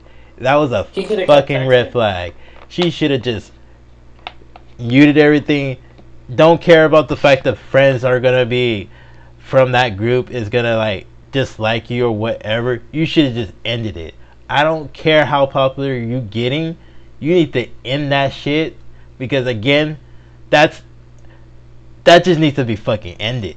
That's a red flag. If he wants you to send pics of you who a 15-year-old girl should not be sending you pics to a 26-year-old man, that's a red flag.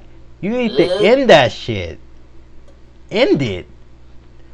And that's where I feel like that's what she put herself in that situation when she could have completely avoided it. Say, I just have a cold heart. I've ended it. I'm not sending you shit. Fuck the bullshit. I'm blocking you. I'm done. She didn't do that. It's questioning, what the fuck? You have parents. Did they not teach you to do the right thing? And says, that's wrong. That's bad. I'm not gonna. That's. I need an adult. I just need an adult. Can I get my adult, please? Can I get a dad and mom? Can you figure out this situation, because that seems like a person I shouldn't be talking to, right? Right. Okay. Honestly, some of this stuff isn't really surprising, because parents now in the day and age don't really teach their kids anything. That's what I'm saying. I'm in the store, and I see freaking 5-6-year-old throwing fits, tantrums like there's some spoiled little brat. If I ever did that, I would have gone into the bathroom and got an ass whooping for it. Again, and I turned out to be a nice, common, smart human being. That's the situation we're in, where again, this is what the whole point of the U.S. is, where U.S. decides that, oh, that's just, child abuse, and they don't understand that you need the whooping to understand that you're bad. You're not good. You're bad. You need this whooping so you could be good, because us teaching you the way is not working. So we have to spink the shit into you. In Pennsylvania, and I think Delaware, you are allowed to spank your child as long as you don't have any form of bruising. So I don't care if I have to put another padding on it. If I feel it's necessary, I will do it. And I'm an old-fashioned person. Yeah.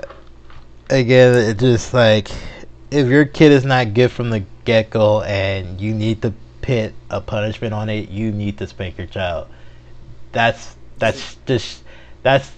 That's the logic. That's the way of life. You have to spank your child. I was spanked from the get-go. I was doing bad, and I got spanked to do the right thing instead of doing the bad thing, so I won't get spanked again. It's the way of life. You know, you need to be spanked to understand that maybe I shouldn't do that because I'm gonna get a bad reward from being bad. The only way I could get a good reward if I'm not being bad. So my logic is to do something good, so I won't get this, and I will get this instead. You know, and there's other methods to doing so, and a lot of people, like my father, puts me in a martial arts situation where I had to do a horse stance, and I had to stand there in a horse stance with books in my hand. That shit is not good. That shit fucking pisses me off. But that at least puts me in a better state to not do bad things.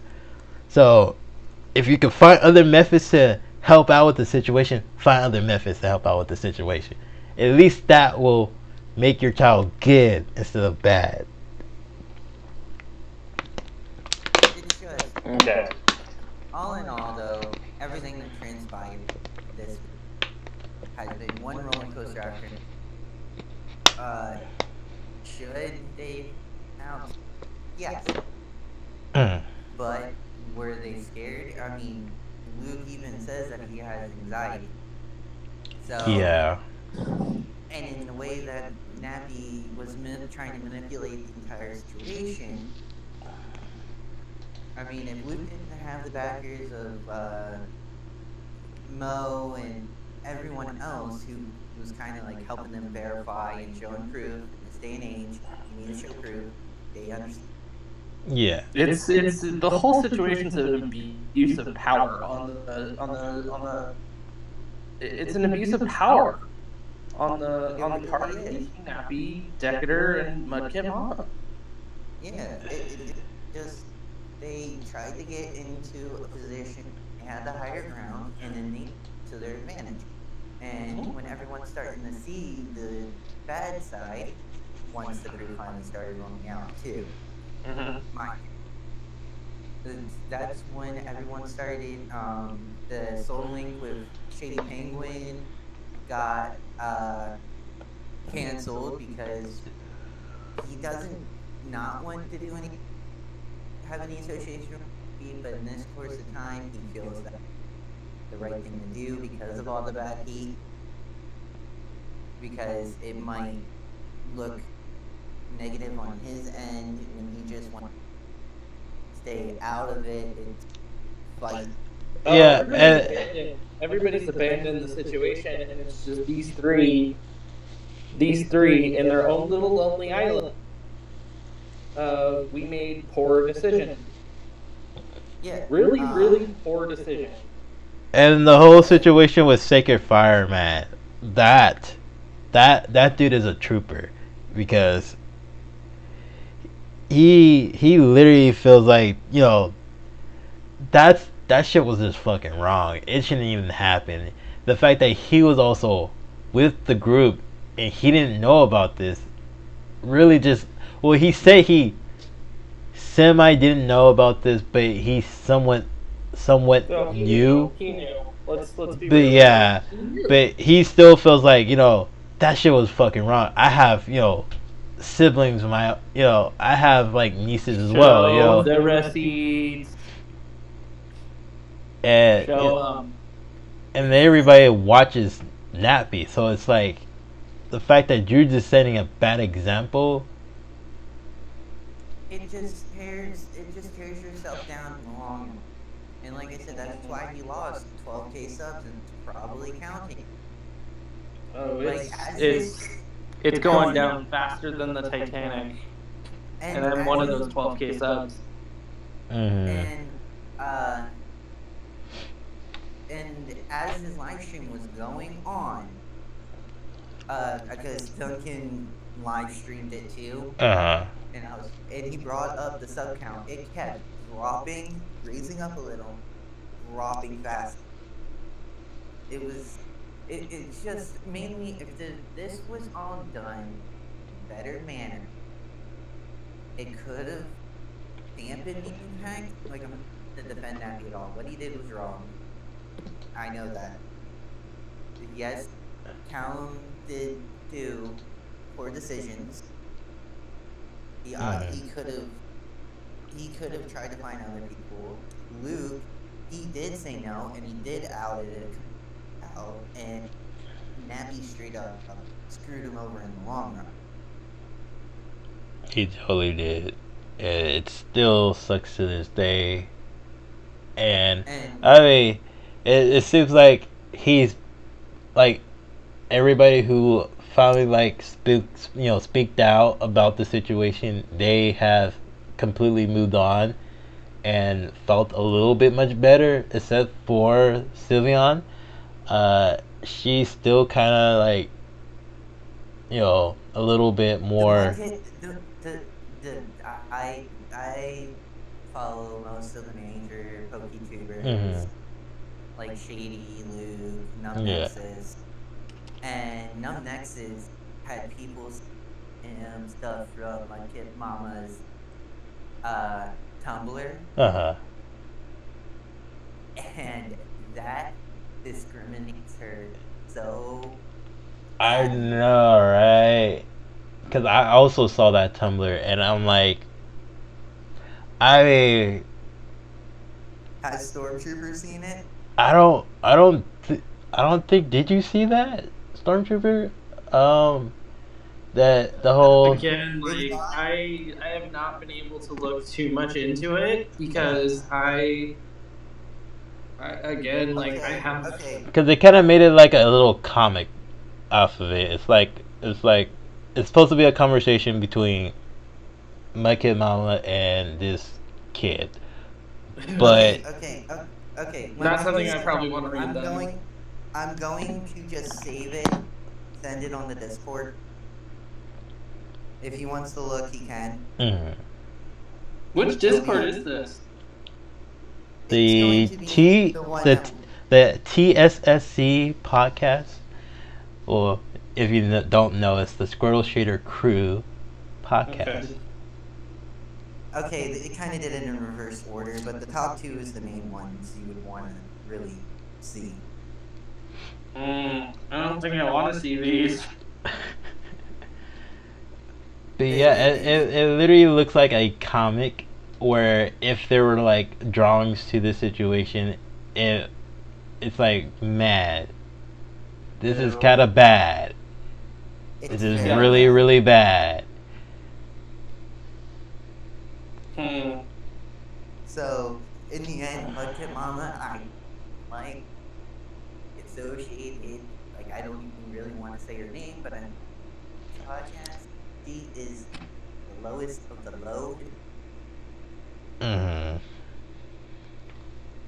The whole situation just sounds awful. Yeah, because again, like I said, these three people are supposed to be public figures. Public figures, like Michael Jackson is to a lot of people, and not to the level. Not to the level, because again, it's all because of the whole situation with it. Just like everybody loves Michael Jackson's music because he does a fucking phenomenal job as it is. It just, for you to have that little thing that's kind of like puts a damper on your face, it really sucks. And again, it's like you kind of make it seem like you are a public figure because a lot of fans love you. They dress like you. You're basically a public figure to everybody. Right. But you did this one thing, not one time. You did it multiple times. You still haven't got caught for it. But then you could. This is another thing. You have to feel sorry for Michael Jackson as well because he did have a terrible childhood. On that note, so it's not generally his fault for being this way. But we don't know about the others. We don't know why their reason for being a pedophile. we're just gonna have to see how this plays out. And we're just gonna. So far, I don't think it's gonna be good though. The latest play so far is Nappy deleted his Twitter. Yes, he did delete his Twitter. So it's one of those things. We're just, and he said he's just gonna stick to streaming for a while. I think that's a good thing. His streaming is probably going to followers only chat or sub chat only, so he can keep whoever he is roped into this roped in. And so I mean, at this point, if anybody is in fact subscribed to any of these people, I would just bow out now. Pretty much. Bow out now. Just go ahead, unsubscribe to them. Just go ahead. To the King Nappy. But I'm pretty sure my kid mama already deleted her channel. I honestly have to give Luke and Callum credit, because after all this, after the proof was gathered and they done tweeted out the proof, they left it alone. They didn't try to push it. They didn't try playing the victim card anymore or anything like that. They just put it out there, put out the proof, and now they're done. Like, I literally saw yesterday, Luke was streaming doing a shiny lock for Aura. So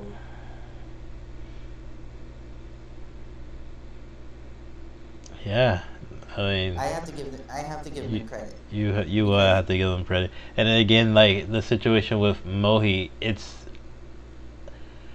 and there's also other factors that are happening on his side where he is trying to move past the whole King Nappy thing, and there's other people who are trying to blame Mohi for being weird as well. And I'm like, why would Mohi be weird? Don't start anything with Mohi. Mohi doesn't seem like he would be a little in his own lane. Yo, Mo is an awesome person. Exactly. Like, he does seem rough around the edges, but in kind of that good, haha, I'm the cool kind of asshole sort of. Yeah. Yeah. So, again, it's one of those things. It's kind of like me, where I pick on my friends hard. Yeah. I don't do it to be an actual mean asshole. Just say, hey, we're friends. I'm just gonna pick on you. Like, sometimes I'll talk to you, but I'm not gonna talk to you all the fucking time. I mean, Yeah. if you want to start a conversation, we'll have this conversation. Eventually. Yeah. But yeah. It just, but yeah, no. I also have to go soon, guys. Yes, it's pretty much almost that time. Yes, I see. Yeah.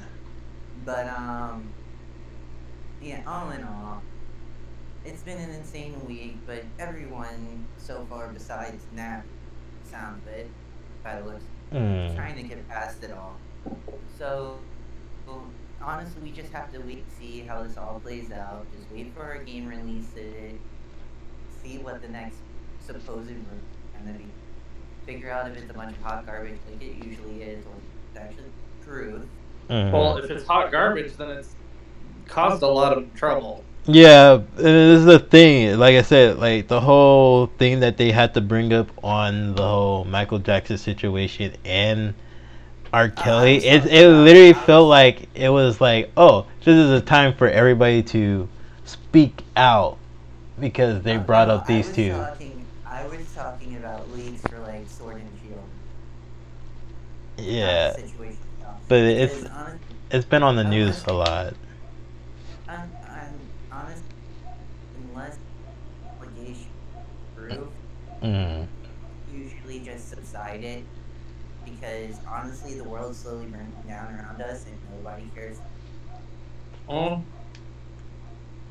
I mean,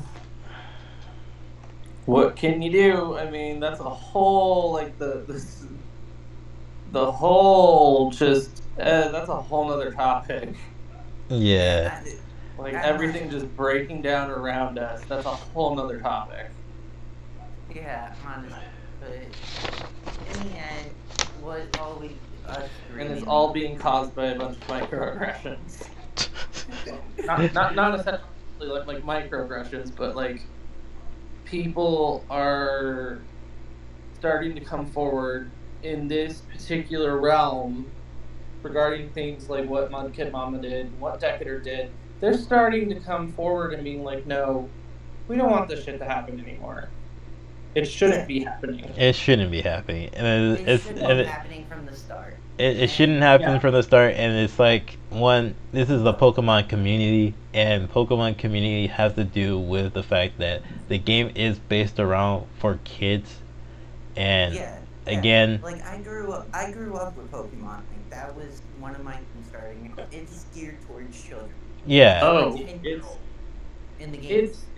Now it's multifaceted because you have veteran players and then you have the new players, and we can kind of see within the Pokemon Direct itself, they're trying to placate everyone. Yeah. But all in all, within its core, it is meant to be an introductory video game for a kid, a simple RPG with a big open world, but a linear story, so if they want to explore, they can, but if they just want to get from point A to point B, they can. And in core, it's a starter video game geared towards children.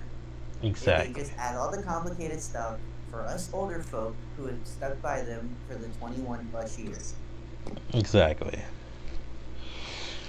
And so, and all in all, and honestly, is it gonna? No. Yeah. But even if we can prevent just one instance from ever happening, that is a victory. Maybe a small one. You gotta take what you gotta take. Yeah. And if this podcast goes out and reaches at least maybe 5 Pokemon players, even if they're adults, they're trying to get their kids in, then they can maybe be like, okay, well, this is who you should watch. They have good habits, and try to. Shady Penguin has good habits. Everybody I've talked to about this situation says, "Is Shady a part of this?" No, because Shady is now a parent. He's a parent. He's a husband and a father. It's that alone established for the fact that he does not want any part of what they just did. Right. And he's actually supporting Luke and Mohi. He's Callum. He's supporting them, making sure they are good. You know. Yeah, and what he did, and he went longer, and he gave out advice that wasn't just it wasn't just or Luke, no, it wasn't just for. It was advice that everyone can take, and he was like, "I'm sorry, but because of the situation, the Soul Lock is canceled, but gonna keep going with our other. He's doing a rival lock and all that." So, yeah, and that's a very entertaining rival lock that they're having right now. So. Oh yeah, the rival lock. The 3rd episode's out. Yeah. This podcast, and just so I can watch it. Mm-hmm. Yeah. But it's just, and Shady is the way Shady acted. Should all honestly act. Oh. Support the victims, but don't witch hunt. Exactly. To the extreme. Yes. And if you're going to talk about witch hunts, the person that is forwarding this witch hunt is Verlistify and Omni themselves. And they're inserting themselves into the situation and making things vitally much worse. Okay, yes, and I agree with that. Totally. But if Verlis, for one, took Ted out of his ass and did it unbiasedly, is supposedly supposed to be Pokemon news channel. So he could have covered the incident, but as long as he got his head out of his ass and did it unbiasedly, he could have inserted himself into the situation. Bro, there are, because here we're doing it unbiasedly, but there are not one, but 2 videos.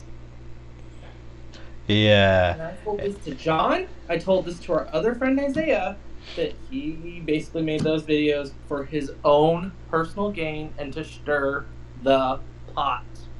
I know, and that's why I said if he got his head out of his ass. I'm not trying to defend him at all. No, I was just saying his channel is originally supposed to be before everything about. Well, again, he also said that he didn't want his channel to be basically about drama regarding that. So, and that's why he had like guide videos and all this new stuff. Then why'd you post it? But it's like it keeps hitting towards him about it, so that's why he brings it up. And it's like he's not the one who starts a conflict. That's what he's going off of. Everybody starts the conflict with him. But we're not. He needs to learn how to do things. Basically, what Chaotic is trying to say is he needs to do things without putting his own personal biases into the situation. Exactly. Yeah, I understand that. He needs to just do it. It's like Kotaku. I don't like Kotaku. And it's like this.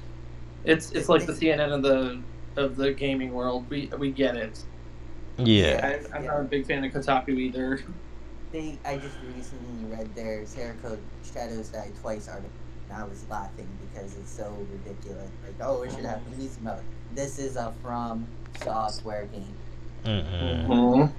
Either learn the game, or if you're having issues because your wrist is hurting or something from the gameplay, go get another game. There's plenty of them out there. You could play a JRPG where you have to press like 3 buttons. Play a phone game. It's easier. All you gotta do is hit the phone. If you don't like a certain game, don't play the game. And that's always been a concept. You're a gamer. If you know that there's a certain game that you have not played, or if you're trying to play it, and if you feel like it's good to you, then it's good to you. If it doesn't feel good to you, then just, don't play it. Or don't add fuel to the fire. Yeah, because like, I'm playing Hollow Knight, alright, right now. Good game. I love it. I've been stuck. Well, I just got unstuck, but I was stuck for a week on the Mantis Lords in that game. And it's not an optional boss either. If you want to explore further, you have to beat them. Did I yell on Twitter, YouTube that the game was uber difficult in easy mode? No. I just kept going at it and going at it and going at it. And eventually, I just beat them today. Yeah, I mean, practice makes perfect. Exactly. And also, with From Software games, all their enemies have telegraphed attack. It's difficult, and they hit like a truck, but you can always tell what they're doing by either their body or whatever sounding. Like, I also have Bloodborne and Dark Souls 3. I pick them up from time to time. Do I play them as often? No. Are they extremely difficult? Yes. But I enjoy it. And when I'm like, okay, I'm ready to rage, let's go put in Dark Souls. That's kind of how I feel about Black Ops, like Call of Duty games. It's like, I don't play the game that often, but when I feel like I need to rage at a game, I'll go to that particular game because that's the only game I'll play that just to get my rage out there. And it's more of a relaxing thing when it comes to it, because it's like I do work and I usually do get stressed out at work, so this is why I kind of go to Call of Duty and just yell at the game to just get my frustration out towards that game. There's games out there that will suit any need. Like, Devil May Cry 5 is my power fan. I just go in, wreck shit, and be happy. Yeah, It's I like actually need to complete the game. Soul Calibur, I think we're up to what, 5 or 6? Think If it's been a particular day, that's just the game I play. Mm-hmm. Yeah, it's just there's a game there out there for everyone. And if yours isn't a From Software game, but you still want a challenging game that doesn't go as hard on the hands or as hard on the mind, pick up some Hollow Knight. It is difficult, it is challenging, but the combat is simple. Or if you, like me, I prefer JRPGs. I have Persona, I have all of the Kingdom Hearts games, I have almost every JRPG that's been, every major JRPG that's been released for PlayStation. Do I bash people like JD who love Call of Duty? No. Is it something I personally play? No. It's just, everyone needs to just find, every gamer just needs to find their little game or their little genre and just go with it. Instead of what Kotaku's doing, saying, oh, they need an easy mode for people who are disabled. I actually went down into the comments and it's like, dude, I'm a disabled person and I play it and I love it. So don't start grouping all of us together. So, it just seems like the gaming world, as they're improving, the toxic fan base is getting more bigger and bigger. And then you have the extreme wannabe feminine shouting to game developer senpai about this, that, and another thing. Yeah, you know, that's the funny thing about that for females who are towards that situation, knowing the fact that most of the game developers are females as well. And it's like, how can you be feminine to someone who wasn't a male who created that character and it was actually a female? Yeah, and it's like Bayonetta, for example. Guess who originally created the design for Bayonetta? A female. A woman. Yes. And that's the funny thing. Yeah, and you have feminists screaming about how she's overly sexist, and it's like, dude, a woman created it. You get your facts right, maybe I'll listen to your argument. And then it's just, yeah, it's one thing to have a, like, for example, Kingdom Hearts 3. Yes, it was too easy. It was definitely too easy. If they just tweaked the situation command just a hair bit more and tweaked the magic values, it would have been a really enjoyable game. That, and then the fact that some of the bosses, I would say like one of like the extra, not to the story bosses that you had to like, I guess would be rush battle towards to, are kind of almost somewhat the only competitive. I mean, fun boss difficult. That was not human was the Dark Inferno. Yes, the Dark Inferno was a difficult boss, but at least it was a fun way to deal with. Because it was telegraphed, and if you learned them, you could get over them. Yeah. And then the human bosses were really fun, but every other non-human boss, it was like, really? This is so easy. And then you might as well just have the button there saying that was easy. Yeah. As we're sitting here, as a part of the suggested videos that are to this podcast, is actually an explanation in the Kingdom Hearts timeline. Oh yeah, I've seen that. Yeah. I might watch that later. Definitely watch that. I have no idea what's going on. But all in all, before I sign off, because I have to go get ready for work and everything. Yeah. You know, like I gotta get off in a few minutes. I do too. But it's just to contain the whole Pokemon community situation. If it could have been handled better on the person who was being accused side, it would have been as blown out as it was. It wouldn't. I feel like if they would have somewhat better handled the situation, it could have been a lot better. But again, a lot of people were also trying to get what are the facts, what are the true facts, what are the car facts.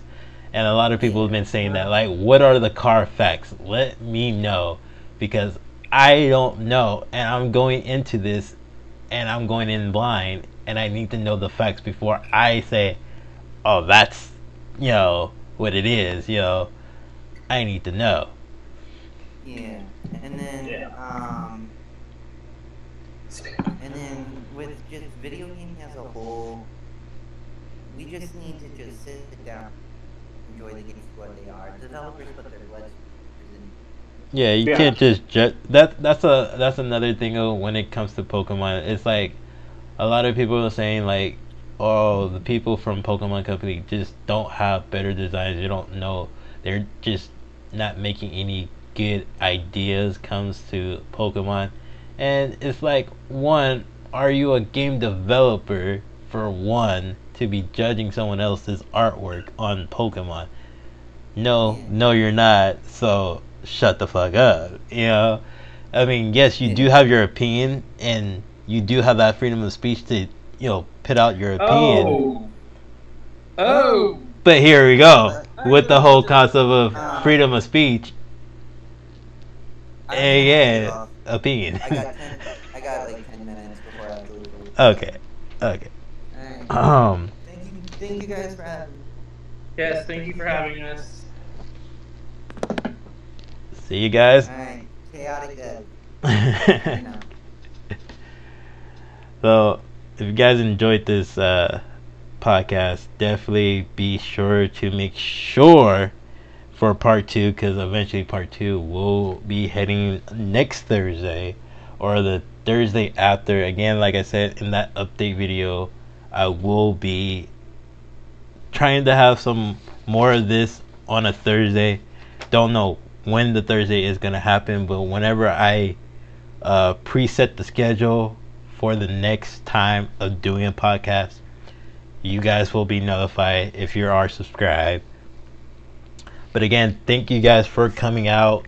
Thank for my featured guests on here, Chaotic Dev and StormtrooperBlastoise, for coming out, being part of this podcast, and giving their opinions on the subject matters that are at hand.